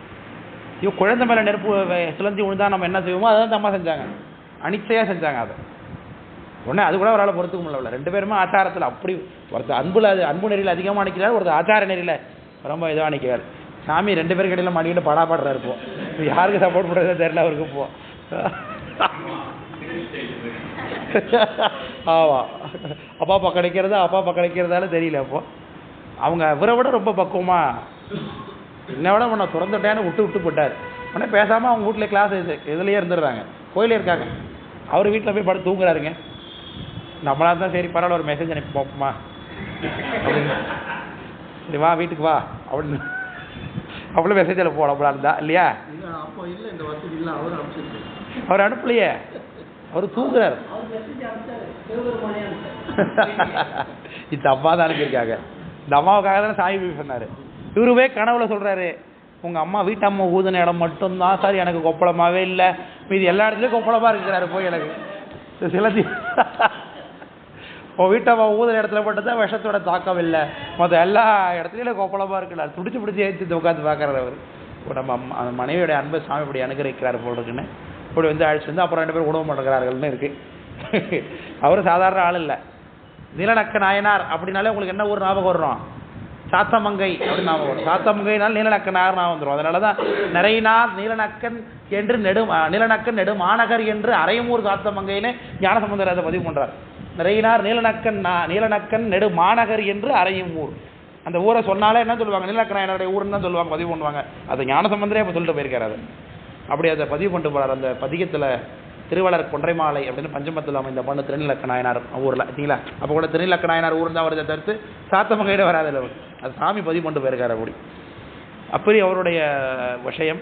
அவர் ஒன்றும் சாதாரண ஆள் இல்லை. ஞானசம்பந்தருக்காக அவர் என்ன பண்ணுறாரு? எல்லாவற்றையும் செய்ய தயாராக இருக்கிறார். அவர் எல்லாமே ஞானசம்பந்தர் அவங்க ஊருக்கு போகிறார். நீலநக்க நாயனார் ஊருக்கு போகிறார், படைப்படிவாரங்களோடு போகிறாரு. அப்போ அவர் கூட திருநீலகண்ட யாழ்ப்பாண நாயனார் ஒரு மனைவியோட போகிறாரு. அவங்க 2 பேரும் தங்கிக்க தனியாக ஹஸ்பண்ட் அண்ட் ஒய்ஃப் இல்லையா, அது பொது இடத்துல தங்கிக்க முடியாது. அப்படிங்கிறதுனால அவங்க 2 பேருக்கும் ஒரு இடம் வேணும்னு இவர் ஃபீல் பண்ணுறாரு. ஞானசம்பந்தர் ஃபீல் பண்ணுறாரு. இவர் ஓடி போய் நீலநக்கா வா, அவருக்கு ஒரு ரூம் அலாட் பண்ணி கொடு அப்படின்னா ஞானசம்பந்தர் சொன்னால் செய்ய மாட்டார். அவர் நல்லா செய்வார். ஆனால் ஞானசம்பந்தர் என்ன பண்ணுகிறார்? உங்கள்கிட்ட ஒரு விஷயம் கேட்கணும் அப்படின்னு ஒரு போய் உங்கள்கிட்ட ஒரு விஷயம் கேட்கணும், சொல்லுங்க சாமி. என்ன? நீலகண்ட பெரும்பானாருக்கு இந்த இரவு தங்க ஒரு இடம் கொடுத்து அருளுவீர்னு கேட்குறாருங்க. எனக்கு ஆச்சாரு ஞானசம்பந்தருக்கு போய் இப்படி கேட்குறாரு நீலநக்க நாயனார்கிட்ட. நீலகண்ட பெருமானாருக்கு இன்று இரவு தங்க ஒரு இடம் கொடுத்து அருளுவீர்னு இவரு சொல்லுகிறார். அப்போ அவருன்னா இவருக்கு சிலைச்சவரா? அவர் எங்கே விடுறாரு? இவர் வீட்டுக்குள்ளே நுழைய முடியாது. இவர் வேதியர். அவர் 4வது பஞ்சமர் குலத்தில் இருக்கார். இப்போ இருக்கிற SC ST அந்த பட்டியலின பிரிவில் இருக்கக்கூடிய காஸ்ட் நம்முடைய நீலநக்க நாயனார். அவர் கோயிலில் வெள்ளதான் புறத்திருத்தொண்டர். அவர் நீலகண்ட யாழ்ப்பாண நாயனார் புறத்திருத்தொண்டர். அவருடைய 2மே நீலன்னு வர்றதுனால இதாகுது, டங் ஸ்லிப் ஆகுது. அவரை கொண்டு போய் எங்கே வைக்கலாம் அப்படின்னா, இவருக்கு நல்ல உத்தமமான இடம் கொடுக்கணும். அவருக்கு எந்த இடத்த கொடுக்குறாங்கன்னா, நான் டெய்லிக்கு நித்தியப்படி ஹோமம் பண்ணுற அந்த வேதிகையில் தான் அவரை தங்க வைக்கணும். ஏன்னா அப்பேற்பட்ட பெர்சனாலிட்டி இவர். அதனால் நம்ம அங்கே வைக்கணும்னு சொல்லிட்டு அப்புறம் அடியவருக்காக அப்பேற்பட்ட இடத்த தன்னுடைய வேதிகை புனிதமான இடத்துல கொண்டு போய் அந்த கணவன் மனைவியை தங்க வைக்கிறார். அப்போ அவர் வீட்டில் நித்தியப்படி அணையாது இருக்கக்கூடிய அந்த கங்கு, காலையில் அவர் அக்னிஹோத்திரம் பண்ணார். காலைல 9 மணிக்கெல்லாம் முடிச்சாச்சு, எல்லாம் ஆகுதியெல்லாம் பண்ணி முடிச்சாச்சு. அது அணைஞ்சி சாம்பல் மட்டும் பூத்து கிடக்கு. இவங்க 2 பேரும் தங்க வச்ச உடனே அந்த ஜோதி அப்படியே தானாகவே வளமாக எழுந்துதான் அந்த அக்னி. அந்த அக்னி இந்த அவர் செஞ்ச அந்த தொண்டுக்காக, அடியவருக்காக, அவர் தன்னுடைய நடுமனை வேதிகையில் அந்த அடியவரை தங்க வச்சதுக்காக அவங்க வீட்டில் அணைஞ்சு கிடந்த நெருப்பு தானாகவே வளர்ந்து எழுந்ததுங்கிறார் சக்கராச்சாரம். அப்படி காட்டுகிறது பெரிய புராணம். அதனால எதுக்கு இங்கே போனோம்ப்பா? பொறியிலியேன் பொல்லாங்குதைக்கும் பொறியிலியேன் அப்படின்னு சொல்லி பொறிக்காக அங்கே போயிட்டோம். அப்போ கல்லா உணர்வின் மெசையோடு. சரி, அதோட விட்டனானா இந்த உலகத்தில் உலகாயதனை பின்பற்றினேன் அப்படிங்கிறார். உலகாயதனை பின்பற்றுவதுன்னு கடவுள் இல்லை என்று உலக வாழ்க்கை மட்டும்தான் சந்தோஷமாக வாழணும்னு நினைக்கிறது. அது கல்லா அறநூல்கள் எல்லாம் இருந்தும் கூட அதை கண்டுக்காமல் போகிறது அப்படின்னு அர்த்தம். அப்படி கூட அடி எனக்கு ஒரு அனுபவம் உண்டு. 2012 11 12 தான் காலேஜ் ஒர்க் பண்ணேன். 12 to 13 அந்த காலகட்டத்தில் காரைக்காலில் PPCL அப்படின்ட்டு இருக்குது, டிஆர் பட்டத்தில், பாண்டிச்சேரி பவர் கார்பரேஷன் லிமிடெட்னு இருக்குது. அங்கே தான் பவர் அங்கே ப்ரொடியூஸ் பண்ணுறாங்க. ரெண்டு ஜென்செட் அங்கே இருக்குது. ஒன்று கேஸ் டர்பைன், இன்னொன்று வந்து இது நீராவிக்கு என்ன இங்கிலீஷில் ஸ்டீம் டர்பைன். அப்படி 2 டர்பைன் அங்கே வச்சு பவர் ப்ரொடியூஸ் பண்ணுறாங்க. அதான் பாண்டிச்சேரி டிஸ்ட்ரிக்ட் ஃபுல்லாக அதான் டிஸ்ட்ரிபியூட் பண்ணுவாங்க. அங்கே நான் அப்ரண்டிஷிப் பண்ணுறேன். 1 year அப்ரண்டிஷிப் பண்ணாங்கன்னா அப்போது நிறைய அதில் வந்து ஐடி அப்ரண்டிஷிப் இருப்பாங்க, டிப்ளமோ அப்ரண்டிஷிப் இருப்பாங்க, கிராஜுவேட் நான் வந்து கிராஜுவேட் அப்ரண்டிஷிப் பண்ணிகிட்டு இருந்தேன். இப்போ அதில் நாங்கள் தான் சீனியரு. நாங்கள்லாம் டிபார்ட்மெண்ட் வைஸ் இருப்போம். எலக்ட்ரிக்கல், இன்ஸ்ட்ருமெண்டேஷன் டிபார்ட்மெண்ட்டில் நான் இருந்தேன். அப்போ எல்லோரும் ஒன்றா தான் சாப்பிடுவோம், எல்லாம் சாப்பிடுவோம். அப்போ அந்த முஸ்லீம் பையன் ஒருத்தர் என் கூட அப்போ பண்ணிட்டு இருந்தார். அவர் பேர் ஹாசிம்னு ஒரு பேர். அவர் வந்து அந்த பக்கத்தில் ஏதோ ஒரு ஊர், நல்லம்பல ஏதோ ஒரு ஊர். அவர் அங்கேருந்து வருவார். அப்போ நான் வந்து சாமியே இல்லை, கடவுள் கிடையாது அப்படின்னு ஒரு கொள்கையில் வாழ்த்து கொண்டு அப்படிலாம் வாழ்த்து கொண்டிருந்த ஒரு ஆள் அதை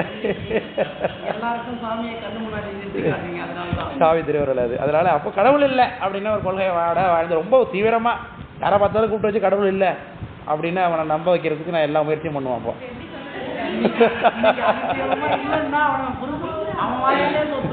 அடியன் தான் அப்படி 2012 எதை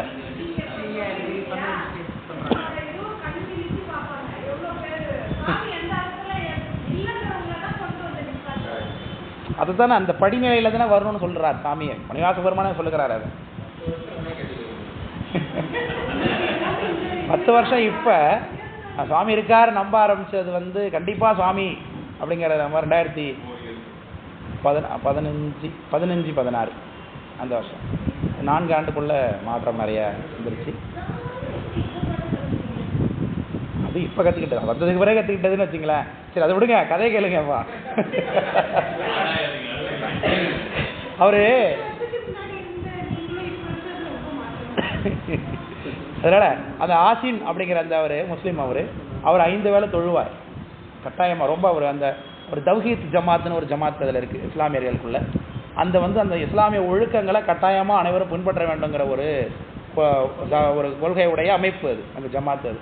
அவர் தவ்ஹீத் எல்லா இஸ்லாமியர்களும் அந்த கடமைகளை அவங்களுக்குள்ள 5 கடமைகளை கட்டாயம் செய்ய மாட்டாங்க.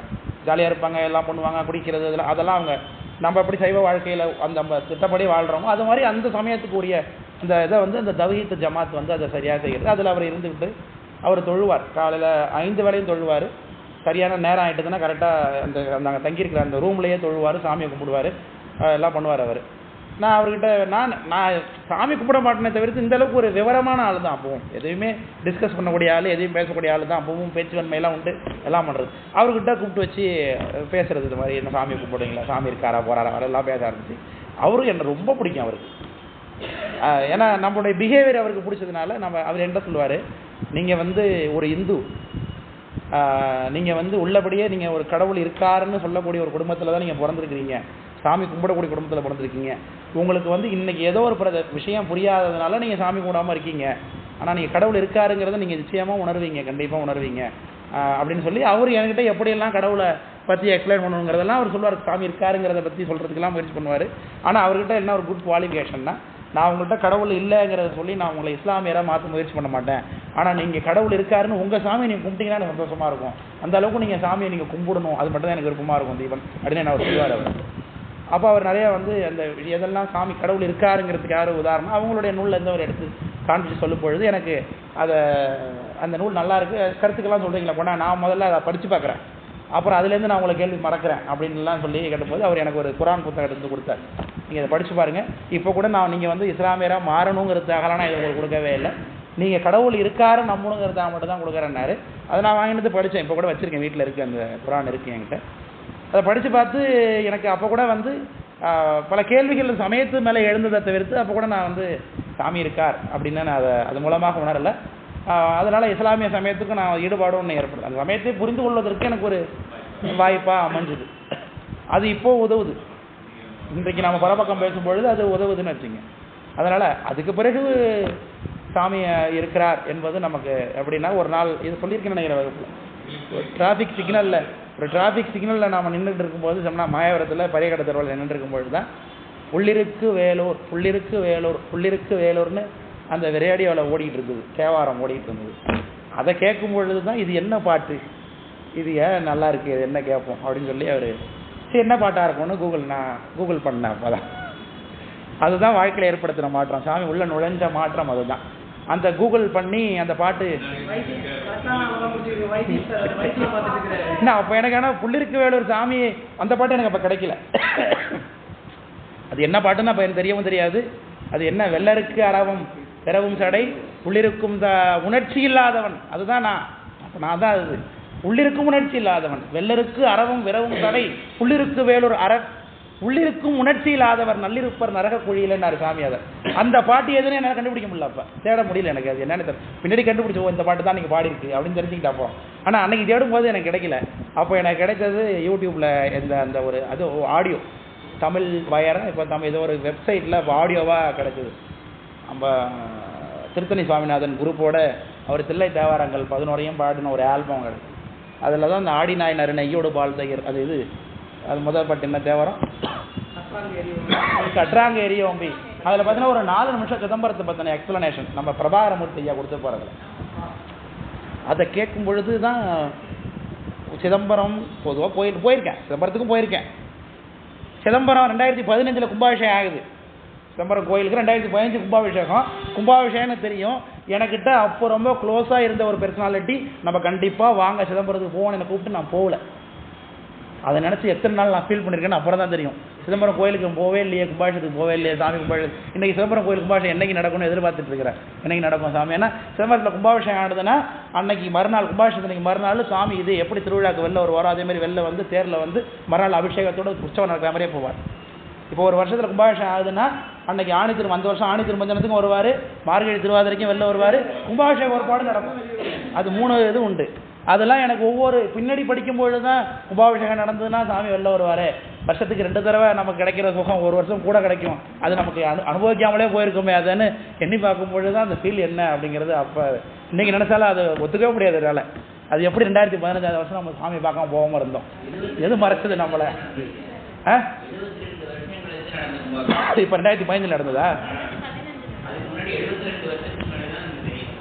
அதனால அப்போ கூப்பிட்டு கூட நமக்கு சாமி உள்ள போகாத, சாமி உள்ள வராதவர் அப்போ அந்த தேவாரத்தை கற்றாங்கு எரியோம்பி அதில் ஒரு பாட்டு ரொம்ப என் மனசில் பதிஞ்ச ஒரு பாட்டு, பிறப்பில் பெருமானை பின்தாழ் சடையானேன்னு இருக்கும்.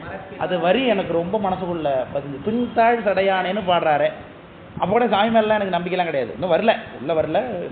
தேவாரம் நல்லா தமிழ் இன்பம் சுவையாக இருக்கே, அதை கேட்போம் படிக்கணும். அது சடை உள்ளபடியே அப்படி தான் இருக்குமா? அது அப்படி பார்க்கணுன்னு எனக்கு விருப்பம் ஏற்பட்டது. சிதம்பரம் நடராஜா போய் பார்க்கணும், அந்த சாமியை பார்க்கணுங்கிற எண்ணம் எனக்கு அப்படி தான் உண்டானது. அப்படியே தேவாரம் கேட்டுக்கிட்டே இருப்பேன். அப்புறம் வந்து அப்போ என் கூட படித்த பாலமுருகன் ஒரு பையன் சிதம்பரத்துலேருந்து வருவார், பிஇ படித்தார் என் கூட. அவர் எப்போதும் சொல்லுவார், அவர் எங்கள் ஊரில் வரமாட்டான், திடீர்னு கிளாஸ் வரமாட்டான் ஒரு நாள். ஏன்னா லீவே போட மாட்டாங்க, ஹாஸ்டல் பையன், ஹாஸ்டலில் இருப்பான். வீட்டிலேருந்து வந்தாலும் சிதம்பரத்துலேருந்து வந்தாலும் லீவ் போட மாட்டான். அவன் வந்து லீவ் போடுவான். எங்கள் ஊரில் தேர் தரிசனம்டா அப்படிம்பான். என்னடா தேர் தரிசனம்டா என்னடான்னு கேட்டால், சாமி ஒரு நடராஜா வருவாருன்னா உள்ளே ஏறவே இல்லை. அப்போ காலேஜ் படிக்கும் போதெல்லாம் ஏறவே இல்லை, தெரில. அது தேர் தரிசனம்னு என்னடே தெரியல. அப்போ அவன் லீவ் போட்டு என்ஜாய் பண்ணிட்டு வந்ததை சொல்லி கூட சாமி நம்மளை எவ்வளோ கிட்ட வச்சிருந்துருக்காரு பாருங்க. ஏதாவது வகையில் நம்ம உள்ளே வந்துடலாமான்னு அவர் பார்க்குறாரு. நாம் பேராசை வாரியடை பாடுதுங்கான அம்மானாங்கிற மாதிரி நம்மளை எப்படியே வலை வச்சு பிடிச்சலான்னு அவர் நினைக்கிறாரு. ஆனால் நமக்கு அது புரியவே இல்லை. அப்புறம் தான் அவங்ககிட்ட ஃபோன் பண்ணி இது மாதிரி நான் கோயிலுக்கு போய் பார்க்கும்பொழுது சாமி தெளிவாக தெரியல, நடராஜா சபையில் தெரியல. அதனால் வெளியில் எப்போ பார்க்கலாம், எப்போ வருவாங்க கேட்கும்பொழுது தான் தேர் தரிசனத்துக்கு தாண்டா சாமி வெளில வருவார், அப்போ பார்க்கலாம், நல்லா வெளியில் பார்க்கலான்னு சொன்ன உடனே தான் அப்போ தேர் தரிசனம் எப்போ நடக்கும், அதனால் என்ன, திருவிழானா என்ன அப்படின்னு தான் தேடி படிக்க ஆரம்பிச்சு. அப்போது அந்த வருஷம் மார்கழி திருவாதிரை 10ஆம் திருநாள் சாமி வந்து தேரோட்டம் முடிஞ்சு வந்து இதில் இருக்கார், ஆயிரங்கால் மண்டபத்தில் இருக்கார்.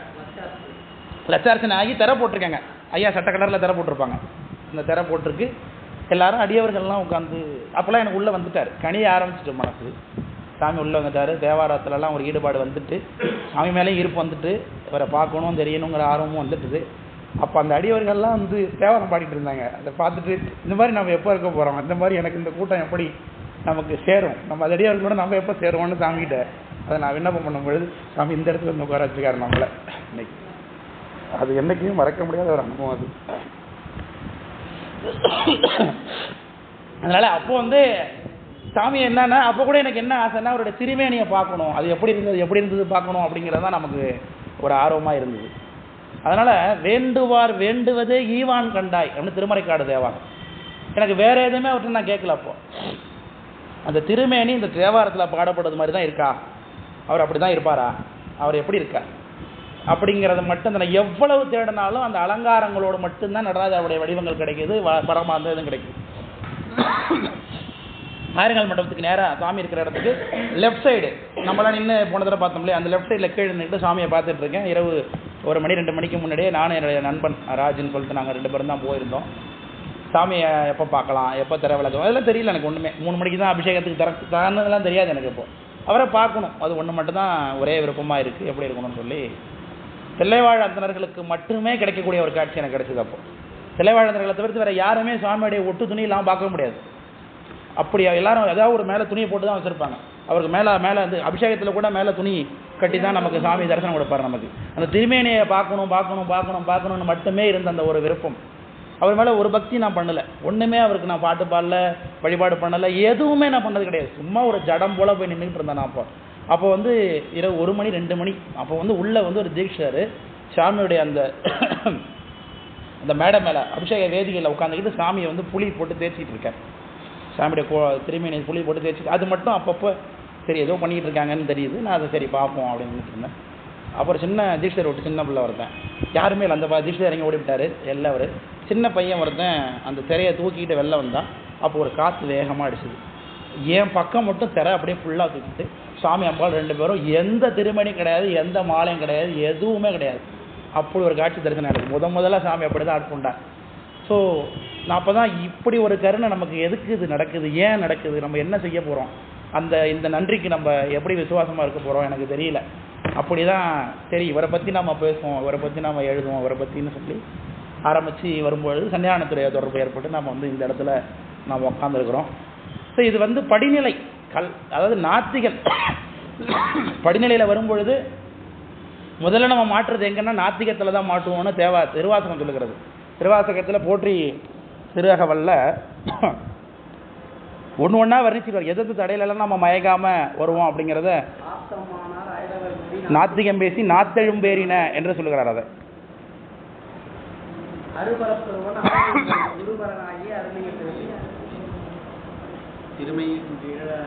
அதாவது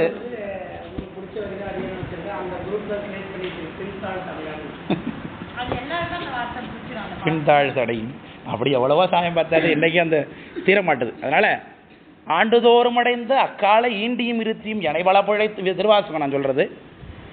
முதல்ல எதில் நம்ம காலை மலமோடு கடும் பகல் பசி நீசிங்கிறார். ஒவ்வொரு நாள் நம்ம அவதியோட தான் எழுந்திரிக்கிறோம். பாத்ரூம் போகிறத விட தான் நம்ம எழுந்திரிக்கிறோம். எழுந்திரிச்சோடனே கட்டம் செய்கிறது என்ன சொல்லுற, காலை மலமோடு கடும் பசி நிசி வேலை நித்திரை யாத்திரை பிழைத்தோம். தூக்கம் யாத்திரை இதெல்லாம் பிழைத்து வந்து கருங்குழல் செவ்வாய் வெண்ணகை கார்மையில் ஒருங்கிய சாயல் நெருங்கி உள் மதர்த்து. இது பெண்கள்கிட்ட மாத்துறது, பெண்கள்கிட்ட மாட்டிட்டு அந்த காம வலைப்பட்டு நிகழ்வு சொல்லுகிறார். கச்சரணைமிருந்து கதிர்த்து முன் நினைத்து எய்த்து இடைவருந்து எழுந்து புடைபறந்து இருக்கடை போகா இளமுலை மாதரதம் கூர்த்தன என கொள்கையில் படைத்து பெண்களிடத்தை பிழைத்து வந்து சுவாமி. ஏன்னா உலகத்தில் எத்தனை இளைஞர்கள் சுவாமியை பார்க்காத அளவுக்கு இந்த பெண் மோகம் தடுத்து வச்சிருக்கு. அதை சொல்லுகிறார். பித்தர் உலக பெருந்துரை பரப்பினுள் மற்ற களிரியனும் அவான் அறத. நமக்கு இருக்கக்கூடிய ஆசை முதல்ல சாமி கிட்ட போகாம தடுக்கிற வேறு ஆசைகள், வேற ஏதாவது சிந்தனைகள், அதெல்லாம் சாமி கிட்ட போகாதல தடுத்து வச்சிருக்கு. அதுல எல்லாம் நான் தப்பிச்சு வந்து உன் மேல சிந்தனை உள்ளவனா இருக்கிறேன். பித்த களிர் மத்த களிர்னார். அதை அவாவா என்னன்னு சொல்கிறார், மதம் பிடித்த யானைங்கிறார். மதம் பிடித்த யானை கையில நம்ம மாட்டிக்கிட்டோன்னா என்ன ஆகும், அந்த மாதிரி ஆசை பாடாப்படுத்துனார். மத்த களிரியனும் அவாவிடை பிழைத்தும் கல்வியனும் பல்கடல் பிழைத்தும். படிப்பு இருக்கே அது சாமிகிட்ட இருந்து விலக்கி விட்டுரும். நான் பெரிய ஆளுங்கிற எண்ணத்தை உண்டு பண்ணுவது. அதனால தான் பிரம்மன் தப்பு பண்ணுறான். செல்வம் கூட பாருங்க திருந்திடும். சரி காசு போயிட்டு இன்னைக்கு என்ன பண்ண முடியும் தெரியும். ஆனால் கல்வி இருக்க 7 பிறப்பும் கூட வரும். அது அந்த கல்வி செருக்கு எப்பவும் தீராது. ஏதாவது தப்பு பண்ணி அதுலேருந்து வெளில வரலாமான்னு பார்க்கும் பிரம்மன். அதனால தான் பிரம்ம தாழம் கூட்ட மாட்டிக்கிட்டு திரும்ப தப்பு பண்ணுறான். அங்கே போய் தெரியாத அளவுக்கு. கல்வி என்னும் பல்கடல் பிழைத்தும் செல்வம் என்னும் அல்லலில் பிழைத்தும்னாரு. செல்வம் ஒரு அல்லல் தானே, அது நம்மளை அழகழிக்கும்.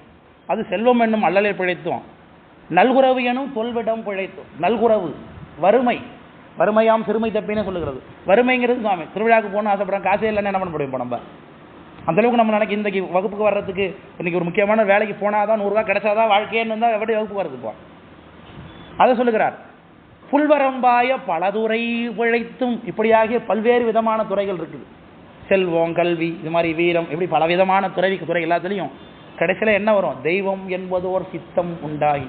அப்போ தான் தெய்வம்னு ஒன்று இருக்கிறதே முதல்ல நினைக்க ஆரம்பிக்கும். இவ்வளோ விஷயத்தை கடந்தால் தான் பெண்மோகம் கடந்து, கல்வி மோகம் கடந்து, செல்வ மோகம் கடந்து பல துறைகள்லாம் போனாதான் முதல்ல தெய்வம்னு ஒன்று இருக்குங்கிறத நம்புவான். தெய்வம் என்னும் சித்தோர் உண்டாகி முடிவில்லாதவர் பொருளது கருதலும் 6 கோடி மாயாசக்திகள் வேறு வேறு மாயைகள் தொடங்கின. சாமியை கும்பிடலாம், அது எந்த சாமியாக வேணா இருக்கட்டும், இச்சித்த தெய்வமாங்கு அப்படின்னாரு வித்யாராசிரியர். அதை மாரியம்மனை கும்பிடலாம், காளியம்மனை கும்பிடலாம், எனக்கு இந்த அம்பாளை பிடிக்கும், இந்த சாமியை பிடிக்கும், அந்த கற்பனை சாமியை பிடிக்கும், இந்த ஊருக்கு போகிற அந்த ஊருக்கு எதை வேணாலும் கும்பிடுவாங்க.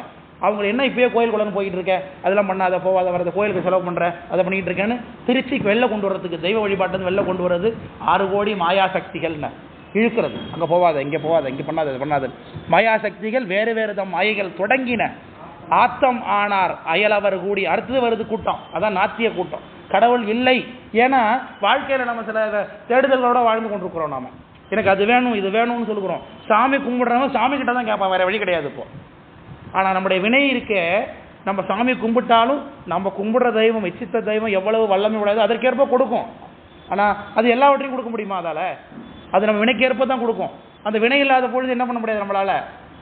அது இல்லைன்னு தான். அப்போ தெய்வம் இல்லை போல் இருக்கு. நம்ம இவ்வளோ தூரம் பக்தி பண்ணுறோமே, இவ்வளோ தூரம் உனக்கு நான் தீ மிதித்தனே, உனக்கு பால் குடம் தூக்கினேன், உனக்கு அழகாவடி எடுத்தனே, என் சொத்து பத்தெல்லாம் உனக்காக அழுத்தினே, எனக்கு ஒன்றுமே செய்யவே இல்லையே அப்படிங்கிற எண்ணத்தை உண்டு பண்ணும்.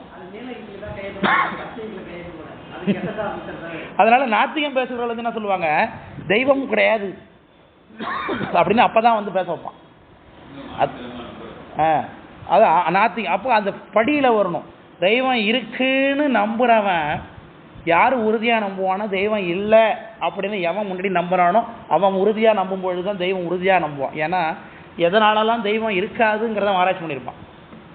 அவன் தான் திரும்ப எதனாலலாம் தெய்வம் இருக்குங்கிறத ஆராய்ச்சி பண்ணுவான். ஒரு கடவுள் இல்லைங்கிறத எப்படி சொல்லுவான்? கண்மூடித்தனம் மாட்டான். இதெல்லாம் நடக்குது அதனால தெய்வம் இருக்காதுன்னு அவன் ஆராய்ச்சி பண்ணி முடிவுக்கு வந்திருப்பான். அதனால அவன் உறுதியாக தான் நம்பியிருக்கான். அப்போ அவனே திரும்ப அதே ஆராய்ச்சி தெய்வம் இருக்குங்கிறத உணரும் பொழுது அது எப்படி இருக்கும்? நல்ல பசுமரத்தாணி போல பற்றக்கூடியதாக இருக்கும். அதனால நாத்திகம் என்பது ஒரு படிநிலை. அதனால சொல்கிறார், நடையை மெய்யென்று நாத்திகம் பேசாதே அப்படின்னு சொல்கிறார். கடலின் நஞ்சு உண்டவர் கைவிட்டால் உடலினார் கிடந்து ஊர்மணி பண்டம் என்று சொல்லி நாத்திகம் பேசி நாத்தழும் ஏறினர். சுற்றம் என்னும் தொல்பசு குழாங்கள் பற்றி அழைத்து பதறினர். அந்த சொந்தக்காரங்களாம் பிடிச்சி எழுப்பான், எங்கேயும் போவாதுன்னு சொல்கிறார். அப்போ அந்த நாத்திகம் என்பது படிநிலை. அந்த படிநிலையை சொல்லுகிறார். இங்கு உணர்வின் மிசையோடு உலகாயதனை புணர்வது ஓர் புல்லறிவு பூண்டுனர். உலகாயுதனாகிய கடவுள் இல்லை என்று சொல்லக்கூடியவனுடைய அந்த தன்மையை இங்கே சென்று இருந்தேன்னு சொல்கிறார். புல்லறிவு பூண்டு கணையின் கொடிது எனவே சென்று குடி வழியே செய்து. அவன் கூட போயாச்சுன்னா, இப்போ நாத்தியம் கூட போயாச்சுன்னா அவன் என்ன பண்ணுவான்? அவன் உலகியல் இன்பத்தை தான் உண்மை என்று கருதுவான். அவன் அறிவை இன்புறு முக்தி, அவனோட முக்தியை. உலகத்தில் எது பெரிய இன்பமோ அந்த இன்பம் தாண்டா முக்தி, அதுக்கு மேலே இன்பம் கிடையாதுன்னு சொல்கிறவன். அவன் இப்போ தொடக்கத்தில் என்னத்தை வச்சிருப்பான்? குடிக்கிறத வச்சிருப்பான். குடி வழின்னு அதை குடிக்கிறது, அதை பற்றி கண்டிக்குது நம்ம பண்ணணும். கல்லுண்ணாமேனு அதிகாரமே வச்சிருக்கிறார். இந்த தாய் கூட வெறுப்பான் அப்படின்னு சொல்கிறார். ஒரு திருக்குறள் இருக்குது. என்ன திருக்குறள்னா, ஈன்றாள் முகத்தேயும் இன்னாதல் என்மற்று சான்றோர் முகத்து களி அப்படின்னார். அம்மா நம்ம எவ்வளோ தப்பு பண்ணாலும் பொறுத்துப்பா, சரி நம்ம பிள்ளை தானே போ அப்படின்னு. ஆனால் அம்மாவே நம்மளை வெறுக்க வைக்கிற ஒரே விஷயம் குடிச்சிட்டு போகிறது. குடிச்சிட்டா அம்மாவுக்கு கூட ஒரு மனசுக்குள்ள ஒரு வெறுப்பு உண்டாகும். அப்போ தாய்கிட்ட கூட ஒரு வெறுப்பை உண்டு பண்ணக்கூடியதாகிய இந்த கல் அறிவுடைய இடத்தை ஒன்று நிறுத்த வைக்குமா அப்படின்னு கேட்குறாரு. சான்றோர் முகத்து களி சான்றோருக்கு முன்னாடி நிறுத்த வைக்குமா அப்படின்னாரு. இதை அகிரிநாத பெருமானார் ஆவேச நீர்னு குறிப்பிடுறார். ஆவேச நீர் குடி அந்த அந்த லெக்கோயருக்கு அவர் பேர் வச்ச பேர் ஆவேச நீர். ஆவேசம் உண்டு பண்ணதில்ல. குடிச்சாதான் என்ன 10 பேர் அடிக்கிற மாதிரி துள்ளுவான், துடிப்பான், எல்லாம் பண்ணுவான். எது இது பொது திருப்புகழ்ங்க. அது ஆசார வீண புதர்க்க துட்டர்கள், அதான் தொடக்கம். ஆசார வீண புதர்க்க துட்டர்கள் அதில் வருது. ஆசார வீண புதர்க்க திட்டர்கள், ஆவேச நீரை குடித்த திட்டர்கள், மாதா பிதாவை பழித்த துட்டர்கள், ஆமாவின் ஊனை செகுத்த துட்டர்கள், பரதாரம் கூசாது நாவேன பொசித்த துட்டர்கள்னு பரதாரத்தை புசித்தவன், அம்மா அப்பாவை திட்டினவன், பசுமாம்சம் சாப்பிட்டவன், குடிக்கிறவன், இவெல்லாம் ஒரே கேட்டகரின்றார். ஆசாரவீன புதர்க்க துட்டர்கள், ஆமாவின் ஊனை செகுத்த துட்டர்கள், மாதா பிதாவை பழித்த துட்டர்கள், ஆவேச நீரை குடித்த துட்டர்கள், பரதாரம் கூசாது பொசித்த துட்டர்கள். பரதாரத்தை கூசாம பரதாரத்தை அந்த துட்டம் அதெல்லாம் வேற்றுவருடைய மனைவி மீது ஆசைப்படுவோம், அதெல்லாம் சொல்லுகிறார். அப்படி குடிவழியே செய்து கடிய கொலை களவு காமம். கொலை செய்கிறோமே, நம்மளாம் கொலை செஞ்சோமா இல்லையா? எல்லாம் கொலை செய்து கொண்டு தான் இருக்கிறோம். நினைக்கும் எத்தனை கொலை செய்கிறோம்? உயிரை முதல்ல மனித உயிரை கொள்வது கொலை, அது மட்டும் கொலையா? எல்லாமே அதில் கொல்லாமைன்னு ஒரு அதிகாரம் வச்சிருக்கார். உணவுக்காக நம்ம உயிரினங்களை கொள்ளுவது அப்படின்னு அர்த்தம். அது கொன்னா போவோம் தின்னா போச்சும்மா. ஏன் சார் அப்படின்னா, அப்போ கொன்னா ஆமாம் எதுக்கு கொன்னேன், எனக்கு பசி தாங்க முடியல, என்ன சாப்பிடுங்க அதனால் சாப்பிட்டேன், அதனால் கொண்டு சாப்பிட்டேன்னா அது ஆதிவாசியாக இருந்த வரைக்கும் சரி தான். இப்போ அப்படியா? எல்லாமே கிடைக்குது. அது ஒரு கட்டுரை மேல்படுத்துங்க. கொன்றால் பாவம் தின்றால் பாவம்ன்றது நம்மளுடைய மாமிக்கு நரகத்தில் எடுத்து எடுத்து பிச்சு பிச்சு ஊற்றுவோம். ஆமாம்மா, ஊரா ஊன் உன்னை தின் என்று அடிப்பித்தும்னு படித்தேன் போட்டிருப்ப அவருடையில. அதுவும் நல்லா இருக்குது, நயம் நல்லா இருக்குது, நயமாக சொல்கிறேன். இது கொன்றால் பாவம் தின்னா போச்சுங்கிறது பசிக்காக சாப்பிட்டேன், இது எப்படி பாவமாகும்னு கேள்வி. நியாயப்படுத்துறது. கொன்றால் பாவம் தின்னா போச்சு நியாயப்படுது. பசிக்காக சாப்பிட்றது எத்தனை பேருக்கு அதை சாப்பிடலாமே, ஏன் உனக்கு அதுதான் வேண்டுமா, நீ சுவைக்காக சாப்பிட்டுக்கிறாய் இல்லையா? தன்னூன் பெருக்கற்கு தான் பெரிது ஊனுன் பானை எங்கனம் ஆளும் அருள்னா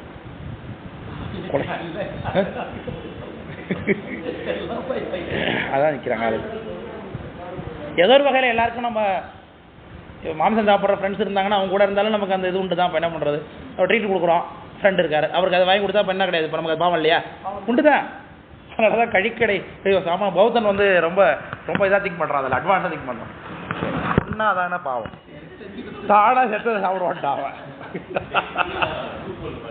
அதனால கழிக்கடைப்படும் மீன் கவர்வார் அவர்ங்கிறாரு ஞானசம்பந்தர். கரையில் போய் நின்று போனான், ஏதாவது செத்து கிடக்கிற மீன் அந்த தூக்கிட்டு வந்து சமைச்சு சாப்பிட்றது. ஏன்னா நான் தானாக செத்தது தானே சாப்பிட்டேன்ப்பா, நான் ஒன்றும் கொள்ளலையே அப்படின்னாரு. அதனால தான் திருவள்ளுவர் சொல்கிறாரு, ஏன்டா சாப்பிட்ட, அவன் கொல்றான் அதனால சாப்பிட்டேன். கசாப்பு கடைக்காரனை முதல்ல அவனை நிறுத்த சொல்லு, ஆள் நிறுத்துறாங்கிறது மாதிரி. கசாப்பு கடைக்காரனை முதல்ல நிறுத்த சொல்லு, அப்புறம் ஆள் நிறுத்துறாங்கிறாரு. நீ நிறுத்திட்டாக்க அவன் நிறுத்த மாட்டாங்கிறாரு திருவள்ளுவர். அது நல்ல திருக்குறள். அது பார்த்துட்டாத, நீ வந்து சாப்பிடாம விடு, அவன் அதுக்கப்புறம் வெட்ட மாட்டான், அவன் வியாபாரம் இல்லைன்னு வெட்ட மாட்டான் அப்படிங்கிறாரு. நீ அவன் நிறுத்துறதா வெயிட் பண்ண, அவன் நிறுத்தவே மாட்டான் இல்லைக்குமே, நீ நிறுத்தாத வரைக்கும் அவன் நிறுத்த மாட்டான் அப்படிங்கிறார். அதனால அப்படிதான் கழிக்கடைப்படும் கழிக்கரை பெறும் மீன் கவர்வார் அவர் அப்படின்னு பௌத்தரை சொல்றார். களவு, திருடுறது, திருட்டு புத்தி, காமம், இச்சித்தல், எதையுமே இச்சித்தல். காமம் இருக்கே மற்றது எல்லாத்தோடையும் கூடியது. திருட்டுங்கிறது திருடுனாதான் திருடணும், அதுக்கான முயற்சியில் ஈடுபடணும், மனசால. காமம் இருக்க அது பார்த்த மாத்திரத்துலேயே அனுபவத்துக்கே வசப்படும். சில இடங்கள்ல அனுபவப்பட வச்சிரும், மனசுக்குள்ள ரசிச்ச வச்சிரும். ஒரு கதை ஒன்று சொல்லியிருக்கேன் உங்கள்கிட்ட. ஒரு சத்திரத்துக்கு ஒருத்தன் போகிறான் தங்குறதுக்கு. அந்த சத்திரத்தில் சாப்பாடெல்லாம் உண்டு. தங்குறதுக்கு போதுங்க எனக்குன்ட்டான். சாப்பாடெல்லாம் உங்களுக்கு வேணும், இல்லை நான் கடிசோறு எடுத்து வந்துருங்க, அதை வச்சு நான் சாப்பிட்டுப்பேன். சாப்பாடு சரி ஓகேன்னு சொல்லிட்டு வந்திருக்கிறவங்களாம் சமைச்சு வர சாப்பாடு போடுறான். நல்ல ரசம், பொரியல், கூட்டு அதெல்லாம் வச்சு நல்ல வாசனையாக சமைச்சிக்கிட்டு இருக்காங்க. சமைச்சிட்டு இருக்கும்போது இவன் கட்டு சோத்தை பிரிக்கிறான். வெறும் சோறு தான் அது. சாப்பிட்றான். சாப்பிட்டு முடிச்சு சாப்பிட்டு கை கழுவும்போது இந்த முதலாளி வந்து பார்க்குறான், என்ன நீ சாப்பிட்டேன் வெறும் சோத்து தின்னுட்டு இருக்கேன், எப்படி சாப்பிட்டேன்னு. இல்லை தொட்டுக்கலாம் இல்லாமல் எப்படி சாப்பிட்டேன், நீ சமைச்சிட்டு இருந்தீங்கல்ல அந்த வாசனையை வச்சுக்கிட்டே நான் சாப்பிட்டேன்றான் அவன். ஓ ஆமாடா அது மாதிரி. ஓ வாசனை வச்சுக்கிட்டே சாப்பிட்டேன் நான் மாதிரி. ஓ நீ வாசனை வச்சு சாப்பிட்டீங்களா, அது காசு கொடுறான் அவன். அவனோட பழைய கில்லாடி அவன். நீ வாசனை வச்சு தான் நீ சாப்பிட்ட, அப்போ சாப்பிட்டதுக்கு சமம் தான், நீ அதை வந்து கொடுன்னா. அப்புறம் மரியாதை ராமன்ட்ட போடுது அந்த கதை, அந்த வழக்கு. விசாரிச்சு பார்த்தா சரி நாளைக்கு வாங்கடான்னு அனுப்பி விட்டாரு. காலையில் வந்தோடனே ஆமாம் நீ அவன் வாசனையை வச்சு சாப்பிட்டது உண்மை தான், அதுக்கு நீ பணம் கொடுத்து தான் ஆகணும். எப்படா கொடுப்பேன்னாக்க ஒரு சொம்பளை காசை போட்டு அவன் காதுகிட்ட ஆட்டுக்கடான்னா அவன். வாசனையாக சாப்பிட்டதுக்கு நீ காசோட சத்தத்தை கேட்டது போதும் போட்டார். அப்படி திருப்பு பண்ணதான் ஒரு கதை மரியாதை ராமன். இப்போ அந்த மனசுக்குள்ளே நினச்சி அவன் சாப்பிட்டது மாதிரி இந்த காமம் என்ன பண்ணும், நம்ம கிடைக்கலான்னு கிடைச்சதாக அனுபவிச்சிரும், நினைத்து அனுபவிக்க வச்சிரும் காமம் இல்லையா? ஆமாம் ஆமாம், அது காமங்கிறது விட வேண்டியது தானே. காமங்கிறது நமக்கு அந்த அது மனசுக்குள்ளே இருந்து தீர்த்து அப்போ வினையதில் அதிகமாக உண்டாகுங்கிறதா சொல்ல வரேன். காமம் படியின் மிசை தேடி உழன்று தெரிவை தெரியாமல் வாடி இடையும் மனம் தனக்கு இப்படியாக வாழ்ந்து ஒரு கட்டத்தில் அந்த இது கூட வருமே, நடுவன் ஒரு பாட்டு ஒன்று வருமே.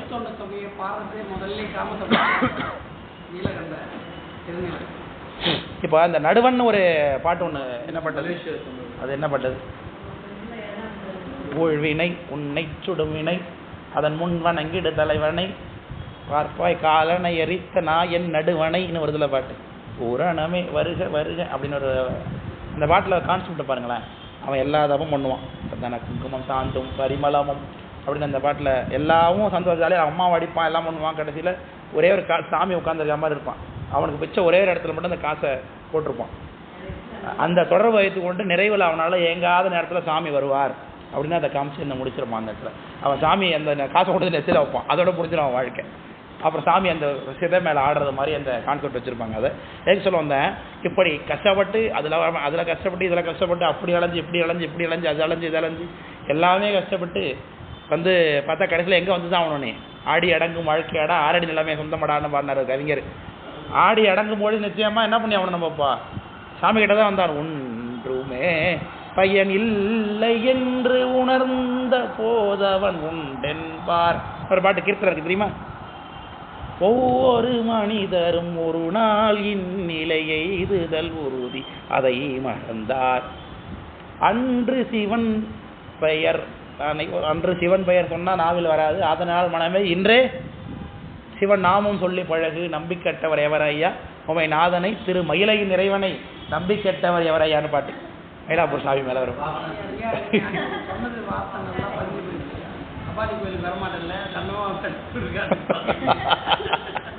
அங்க அவர் தானே இருக்க போறாரு கடைசியில. அது பேரு ருத்ரபூமி, பைரவ பூமின்னு தானே பேரு. சுடுகாடு பைரவ பூமி, ருத்ரபூமி தானே.